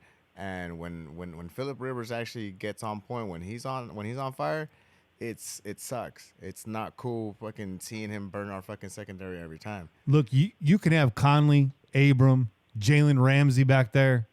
You can have all those guys, LaMarcus Joyner, but you give Mahomes, Phillip Rivers 5 seconds to pass the ball, it's not going to make a lick of a difference. So pass rusher, wide receiver. You got to score points to win football games. I mean, that's what John Madden told me when I was a little kid.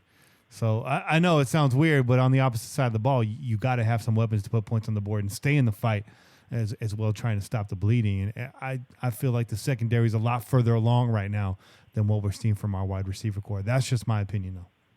Well, the AB thing definitely hurt us, and I think it completely switched our scheme and our game planning, you know. And I'm trying to get past it. I'm still not there yet, but I'm trying. But, you know, it really kind of screwed us, obviously. Maybe when J.J. Nelson's back, I mean, you know, maybe he can do something. But I completely agree that our wide receiver, like, talent is not there, I mean, to say the least, you know. But, you know, the flip side of that is like, you know, I love Derek Carr too, you know, like you guys and like, you know, a lot of us, you know, diehard fans, but Derek Carr, I don't ever, even if we had like the best offensive line, even with Antonio Brown, I don't think he's going to be putting up 40 plus numbers or 35 plus numbers a game, you know? So to go out in a shootout with Mahomes, like I see that being like, even if we had, say, Antonio Brown and AJ Green, you know, I'm just throwing out 2 random numbers, like, I still see it as being pretty hard to keep up with, you know, the Chiefs and how many points they can score in a game, and even probably the Patriots, you know. But, you know, so if I look at it like that, it's like, well, if we're not going to be able to compete with them in a shootout, then what other way can we compete with them? And here's my closest, like, description of like how maybe I see the Raiders maybe transitioning into the future is, if you look at, as much as I hate the Broncos, man, I hate the Chiefs, but as much as I hate the Broncos, the year that Peyton Manning was like #1 offense, he broke all the records and stuff. They went to the Super Bowl, and they went to the Super Bowl against the Seahawks. And the Seahawks had, you know, the Legion of Boom, which was like a phenomenal, you know, secondary. And they shut Peyton Manning down, dude. They locked his ass up. And, to your point, they did have better defensive pass rush and better defensive line than what we have. But I'm just saying that, So I was real hyped on. To your point, then, is the Raiders secondary better than the Kansas City Chiefs secondary? I think we're better than their secondary, but I don't think they're better than the offensive talent that they have for wide receiver. If they're only running two to three wide receiver sets, I think we can cover them. Like my question was like, oh, we got to cover Kelsey. And then I'm like, who the hell is Demarcus Robinson, And then I do some research. I'm like, dude, that dude's like a baller. He just hasn't got his opportunity, man, kind of thing. Yeah. And so, when I start looking at it like that, because I was like, well, none of our safeties can cover Kelsey because they don't have the height to go up and get those jump balls. But like after we got smoked, man, I mean, Mahomes can score a touchdown in like a minute or something, even if Carr hadn't thrown those interceptions, I still think it's a tall order for us to get in a shootout with that guy, Yeah. And I'm not going to agree with some of the Raider fans saying, Reed pumped the brakes on, because Gruden was his old buddy or whatnot. But here's what I'll say. I did some research, and John Gruden versus Andy Reid. John Gruden is ahead 4-3 when they faced each other. Okay, so in 2001, Gruden won 20-10. 2002, that was with the Raiders, and then in 2002 he lost in the regular season 10-20, and then he beat the Reid with when Reid was on the Eagles 27-10. But when Gruden did that, he had the top defense that he inherited from Tony Dungy, and then he had a couple other wins. But because I was thinking, I'm like, well, maybe Andy Reid has just out-schemed John Gruden this whole time, and he's dominated him. And then I went and I did some research. I'm like, well, shoot, in 2001, we had a pretty good defense. That may have been the year we had Darrell Russell, or trying to remember his name, but he was like a pretty good defensive lineman, and he was like, got in trouble and stuff like that. But, I know we had a good defense back then, and then I know we, when Gruden was on the Tampa Bay Buccaneers, they had an amazing defense. So Gruden has kind of beat Andy Reid with good defenses, not with good, offense necessarily. And so, and not that that's a tell sign for the future, but I'm just saying now they have a really good offense. We have a mediocre offense that's looking like, the uprise, but, I don't know how we can compete with the Chiefs or the Patriots, whether it's this year, next year, or whatever. And if we do what a lot of Raider fans are doing, we just hang up the hat on Derek Carr, then it's like, okay, who are we going to draft? And then how many years is that going to take for a rookie quarterback to learn John Gruden's system? And John Gruden is not a patient guy. Then we're going to have to wait another 2 years. I mean, I don't know, man. It's just, I'm a little frustrated, but, I was pretty optimistic about this year. And I just wanted this year to be a good year for last year in Oakland, year of redemption. I'm not jumping ship. It's only the second week. I'm just, usually I can find solutions to problems, And I see a problem with the Chiefs and Patriots that they're going to be hard teams to contend with, Yeah. Yeah, good call, man. Thanks for calling in. You made some really good points, and I think you got Raider Nation thinking out there. A lot of good things to think about. Call in more, man. We appreciate it. All right. Love you guys, man. Love you too, Thank man. You, Kenny. Thanks Thank you, Bubba. Thanks Bobby. for everything. Take care, Hardcore. Thank you.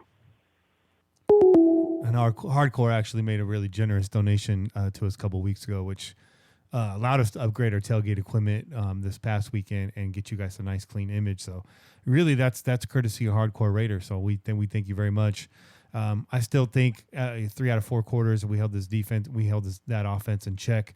I don't think we're the chief killers just yet, but 2 out of the 4 touchdowns, blown coverages, and 2 of them we just, I don't know that we stopped those. So.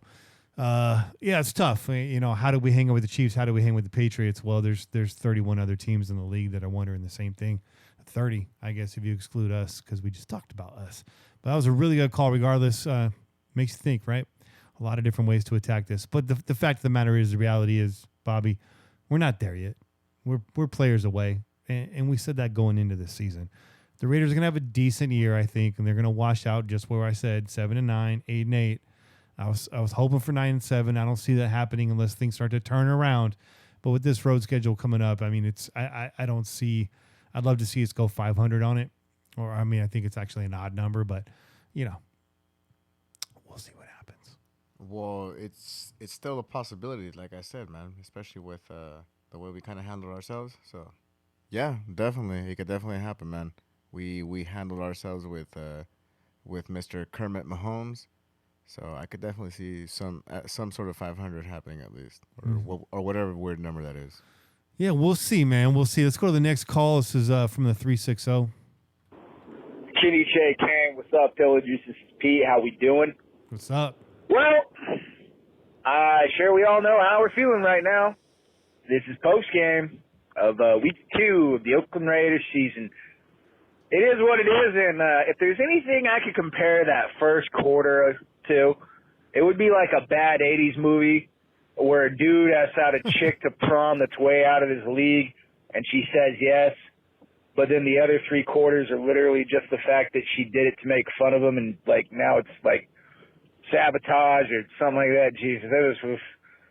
So I call in today, and I'm going to start off with this. I'm going to try and spin a little positivity on this. I know we like to do an MVP in a garbage can, and today I'm going to give you my MVP. I will give it to it as a collective, but, man, my MVP is Montez Perfect. You the real MVP. Our front 7 was coordinated. Our linebackers did a better job than they have in the past 2.5 years, and I don't think it's just because of the presence of Montez. We're younger up front, look better. This is 2 years in the system. And damn it, like, our defense has a lot of energy. Like, a lot of fantastic energy. More, I mean, outside of our corners getting burned, which is fucking terrible. John Abram couldn't have done anything like that. But, look, man, like, this team last year would have sat down in the fucking third quarter and just let it go up about 52-10. We didn't let that happen today. My garbage can player of the week is another co-opted fucking attempt. Derek Carr. Dude, I can only stick up for you so much. John Gruden. 3 and outs, 4 3 and outs, whatever. Well, you can't come up with fucking something when Josh Jacobs was out. Boy, was I pissed, but we got. Something must have happened with this connection right there. And you see it was still going. I don't know what happened there. Pete was on fire, too. That was a hell of a phone call. I don't know what happened there.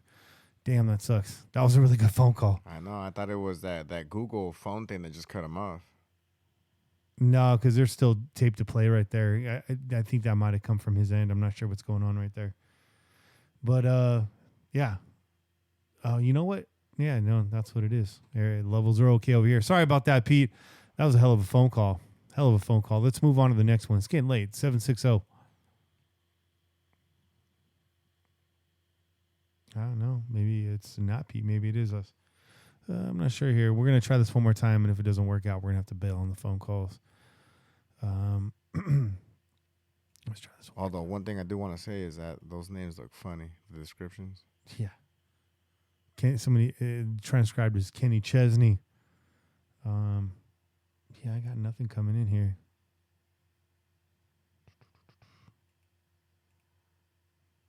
Yeah, I don't know. I don't know what's going on with the phone line right now. Sorry about that, guys. I apologize. They just dropped out on us completely. But Bobby, man, should we do some shout-outs?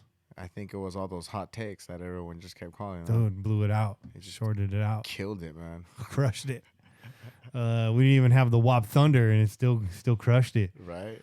Shout-outs on Twitter. Got a lot of them, so hang in there. And if you followed us this week, we're going to catch up with you guys next week. The follows are coming in hot and fast, so... Shout out to Raider Mont, Soy Joker 75, Cesar. Shout out to NJ Deplorable, Josie Harvey, Jam J, David Dupree Jr., Boondock Saint, Activist, Lala, Angel Cesana, I'm a Villain, Taylor White dropping show, Landon Arciero, Joe Navarrete, Sparks, Robert, Tony Tucker, Andrew Maldonado, Sleesky, RMT 72, Raiderette Crystal, Nation of Villains, Reese Banwell, Ninja, Just Win 1423, Jose Cuervis, Darius Kirkpatrick, Redbeard, Raider Russell, Eric Johnson, Nelson Janile Jr., Dirty Deeds, Garrett Nelson, Batman, Harry Allen, James Lucas, Raider Met, Jessica W., Paul Roke, Mike Church, Raider Hardcore, not to be confused, Just Nick Baby, Dan Sucks, One Nation, Frosty Harker, Khalif, Stefan Perron, Corey Bombera, Stu Weiss, Ardent Raider, Fred, Oluvine, 757 Budget Breaks, Rosendo Gallegos, Santiago Sandoval, JNL, LSX Raiders, Pac Main, Rogers TSI, Dave Hernandez, DFS Dranksta, Rodney Scroggins, Abdul Wasi, J Walk 33, Mike Austin, Raider Fry, Apache Mena, Kerry, Gerald Mendez, Brad Street, Eric City, fuck AB 4084, Chris, Carlos Lopez, Jovan Williams, Just Pod Baby, Charles Freeman, Forrest Hubbard, C Dizzle, Big Primo, Neil T, Raul Perez, Jim Haley, Black Kane, the illustrious Chris Weissong, Ivan Ruiz, Manny Raider, Eddie Munoz, Faith God 77, D Collab, Rogelio, Kyle Hall, Drill Boy, 510, Oak Raid 24, Raider Marston, Britt, Josh Salas, Plant Slayer. Shout out to Raiders analyst Stephen Dillard, Sango Tegayo, Myra Quinones, Rick Dickulus, Kawhi Lang, Rick Hastings, Michael Alexander, Ruben Regosa, Livin Vibin, Jerry Ulabari, SoCal Raider Nation, Marco 71, Steve E. Henderson, Raider Big Rock, Loki 718, The Fumble Zone, Anthony Chacon, Risa Aparicio, Jerome Marquise, Alex Herrera, 123, Metalhead Raider, People's Champ 225, Matt Haxel, Lady V, Crazy Fingers, and last but not least, shout out to DeHigas and Scar Raider on Twitter for helping us locate Miss Pillaging. Got to give a shout out to them, also known as Raider Rach. They came by the tailgate. Other tailgate shout outs was Harry Fairclough from the UK. That's right. Harry from London came out for Monday Night Football. The good doc, it was good seeing him. A big shout out to David and Melody, their family as well. Shout out to Dutch, who's from the Pillaging Just For Fun blog, as well as Homer. They were out there. D-Man, Daryl Padilla, Marquez, Chris Weissong, Rad Rachel, who also came by. James from Black Hole Banter was out there. Ted Nguyen was out there. Raider Bren was out there. In one word, Raider was out there. Raider Ben was out there. Sean Hildebrand, as you know, was out there. Your favorite Mexican was out there. This week, I know Howie was out there. American Idiot was out there. I can go on and on. It kind of gets to be a blur. I'm going to forget a lot of names. Everyone that's been coming by the tailgate, absolutely tremendous. If you're coming to a game this year and you don't know where to go, you don't have a spot to land, I'm here to tell you that you actually do. A lot in the suite section, row 4 along the main walkway. So if you're standing right between the Oracle Arena and the Oakland Coliseum and you're facing like the main walkway where the porta potties are, and sometimes there's a DJ right there, we're going to be right there. We're facing the main walkway. So if you're walking down the aisles, you're going to miss us.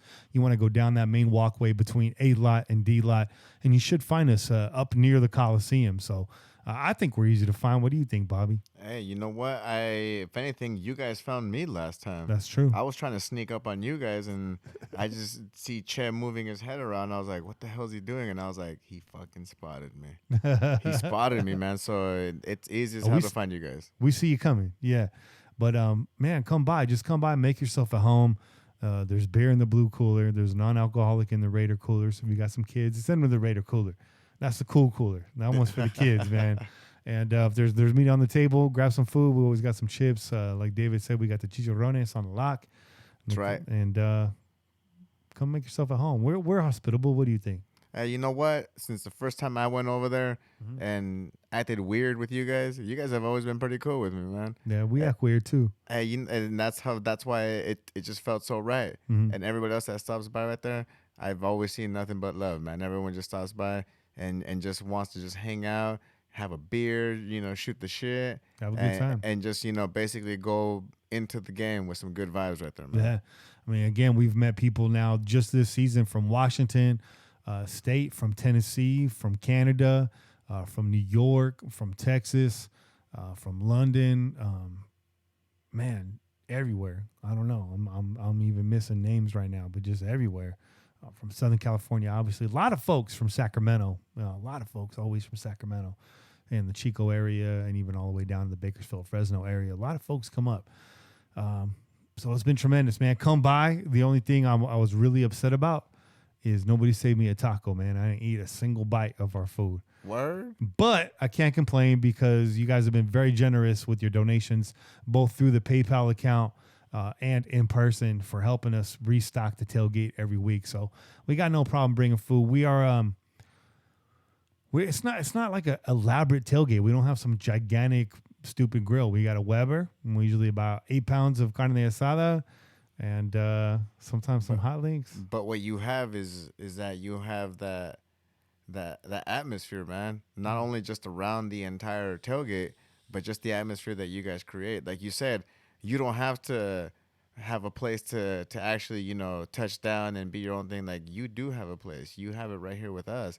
You guys are very inviting, and that's the great thing, man, is that everyone that has stopped by to say hello, to say what's up. I mean, hell, even when you guys are recording, hey, what's up, man? Come over here, get on the mic real quick. You know, shoot the shit. Yeah. You know, say what's up, say where you're from, and blah, blah, blah. And that means a lot to a lot of folks, man. Yeah. And so, I mean, how the hell are you guys not approachable? Shit. This is my favorite part of doing this whole thing. When Kane and I first started all this, we started it for the blog heads, the guys that are on our blog. We didn't think anybody would pay attention to us. And hell, Sunday it took me 20 minutes just to get to the porta potty, bro, because I'm too busy shaking hands and I can't stop, man. I love it. I love meeting all these people. I love hearing the story of basically, you know, just traveling out here, you know, how they became Raider fans, why they're coming out. A lot of folks coming out for this last season. So, you know, it's sad that it took this to get you out here, but I'm not mad at it. You know, you're out here. So, you know, I'm grateful and appreciative that you're here filling up our stadium and shouting as loud as you can. Just, you know, don't leave early. Soak up every minute. Bobby and I, Che, Kane, we always huddled together and we look at the Coliseum every day. We just kind of have that moment of silence, man. Soak it up. You got to. Soak you it got up. to, because in all those good times, it's very easy to forget where we're at and what it is that we're no longer going to have. So, you know, we have to take that moment, those times, to actually, you know, be grateful for that, man. Yeah. So just think about it, man. We played the Broncos for the very last time in Oakland. We played the Chiefs for the very last time in Oakland already. So On dirt. Yeah, on dirt. So get out there, man, and enjoy these last few games. If you got a little bit of money, save it for a rainy day. Well, when it rains, it pours. It's pouring right now. You need to get out here to Oakland. And I apologize for the atmosphere I created on Sunday. I was a bit gassy that morning. I was a little gassy. So I apologize for the atmosphere I create. But Bobby has a point, man. It's just it's all love. It's all family. And that's the thing about Raider Nation. It's one of the largest fraternities in America. It's a religion. It's not a fan base. And right now, our church is the Oakland Coliseum. So come on out and have a good time with us while it lasts. Because I don't know if this tailgate gonna travel to Vegas or not. So if you want to meet us out there and you just want a place to go, I mean, it's not about us. It's about the team. But if you want a place to go, come out, hang out with us. We'd love to meet you. We got plenty of beer, so if that's what you want to bring some food if you can. Bring some food and you know, give it to the cook, and you might be the cook. So That's right, because, you know, Kenny got to get that taco in, man, after all that hard recording, man. You know, can't have him collapsing while mid scream inside, you know. Bro, if it wasn't for David and Melody handing me tacos the first week, I may not have eaten either. We got 4 of those football shaped nacho bowls now. Right. We just been collecting those because we be in the nachos when we get in the game. So they be having those souvenir nacho bowls. No, you gotta take those souvenir nacho bowls full of tacos inside the stadium, bro. Should. And just be like, hey, look, you could see inside. It's open. Oh yeah, you could take your food in. Oh well, see, there you go. See a whole football full of tacos. Mm-hmm. Make it happen, Pillagers. Yeah. Make it happen. Y'all ate 8 pounds of asada. You should be proud of yourself. That's pretty awesome, man. That's right. Make Kenny not want to go to the bathroom for a couple of days. I thought it was pretty cool that these Tennessee folks got to come out here and get a real taco. You know what I mean? Not only that, they got to miss class. Yeah. For the Raider Nation. That's right. That's badass. Shout out to Artiagas for the prepared asada. Pretty tasty. Shout out. And we get the good stuff too. We get that arrachera, that good cut. Hey, well, you know what? That not a lot of people know about that. Not a lot of people are on that game. So, you know, you got to bring something else for everybody to enjoy, something for everybody to see. I mean, David and Melody, they never seen those chicharrones, so that's why I was like, you know what? Oh yeah, I'm gonna bring this not just for my boy Che because he's talking about chicharrones, but to see who else enjoys it out there. Mm-hmm. And look what happened, man. We have folks coming in from Washington, enjoying some of our local snacks and delicatessens. Oh yeah, I love the chicharrones con carne, delicious. On YouTube, shout out to Mario Silva, Nick Christopoulos, Gamer for Life. 3,400, 238, 747, 474. Repeating. Shout out to Mr. Gates, Kebab Kicker, James McKee, Desingu, Chris Fields, Boy That Cast, and Jeff Barnett. Thanks for subscribing on YouTube. The rest of you that subscribed this week. We'll catch up with you on Sunday. It's been tremendous. Again, thanks for everybody that donated, everyone that brought cash out to the tailgate. You're making the next one happen. Literally, we don't pocket any of this. It just goes right back into the next week. So we appreciate that. You're really helping keep us fed and keep the rest of Raider Nation fed. And that's it for this week's show. Tune in every week wherever podcasts are found. Call and leave a message to be played on air at 408-909-PJFF. Download the official Pillaging app available for iOS and Android. Shout out to DC4L Custom Tees. Remember, OneNationFanwear.com. Enter PJ4F at checkout for free shipping. Again, if you want to donate to the show, if you feel so inclined, $1 a week helps us out. You can click the PayPal link in the description of this show. If you're on YouTube, if not, go to our Twitter or our Instagram or our webpage, pj4f.com. Be sure to listen to our network partners, Ladies of Darkness, the Put on Waivers podcast, East Coast Nation. No Ledge is on hiatus right now, but definitely check out the Inebriation podcast if you're a beer drinker. And just kicked off a few weeks ago, the Blackout podcast with Sean Hildebrandt is an excellent show. Bobby, have you listened to it yet? Yeah, I have, man. I was waiting for quite a while for him to actually come out, so that's why I was like, not only that too, I was like, hey, I was sitting next to that guy, so I better get a shout out. Yeah, which I did. Yeah, Sean, good dude, man. You guys were like, how do we end up sitting together? I was like, because you were both talking to me about tickets. That's how it happened. And then the Crow's Nest is on hiatus right now too. And now that we're at the end of the show, I'm going to take just a quick minute to plug myself and Polygon, who you may have heard on the Crow's Nest. We released an album this week. It took us 3 years to get this out, not because we worked on it necessarily for that long. We're just really busy, but we did put a lot of work into this. The name of the group is Modus Ops, MODUS OPS, 2 words, Modus Ops. And the name of the album is Space Heaters with a Z. You can put Modus Ops Space Heaters into any search engine, and we show up on any streaming site. So please check out the album and give us some feedback, man, whether it's an email or on Twitter, DM me, whatever it is. You got my number, text me, call in next week with your feedback on the album. I want to know what it sounds like. There's a lot of bass. It's a heavy hitter, and I think the album sounds great. I'm really happy with the mastering job that we got. I think it sounds good. It definitely sounds good, man, and it's definitely one of those type of albums that you just gotta sit down and just enjoy the ride. You know what I mean? Yeah, and it strings together from one song to the next. So, and it's a quick listen. It's about 38 minutes. It's 11 tracks. It's a LP. It's an EP in LP clothing. I'll say that, but I think it bangs, man. So I'm really proud of it. Make sure you check it out. We also have posters with the album art for sale with some bonus art on the backside. It's a double-sided poster. Get at me if you want one of those. They're $10, and I'll get you one. Until then, keep the wind in your sails and the rum in your mug, and pillage on, Raider Nation. This has been a product of the Crow's Nest Podcast Network. I'm Kenny Stapler, joined this week by Bobby Wasabi. And we out here. Like a freight train coming, you're blowing the town. Like a diesel motor, you never shut down. With your pistons pumping, you're mowing them down. It's a sight to see, they all lay their money down. When you're gone, mama, hell, you ain't acting right. When you're gone, mama, I can still see your eyes. When you're gone, mama, this'll be my last goodbye. When you're gone, gone, gone.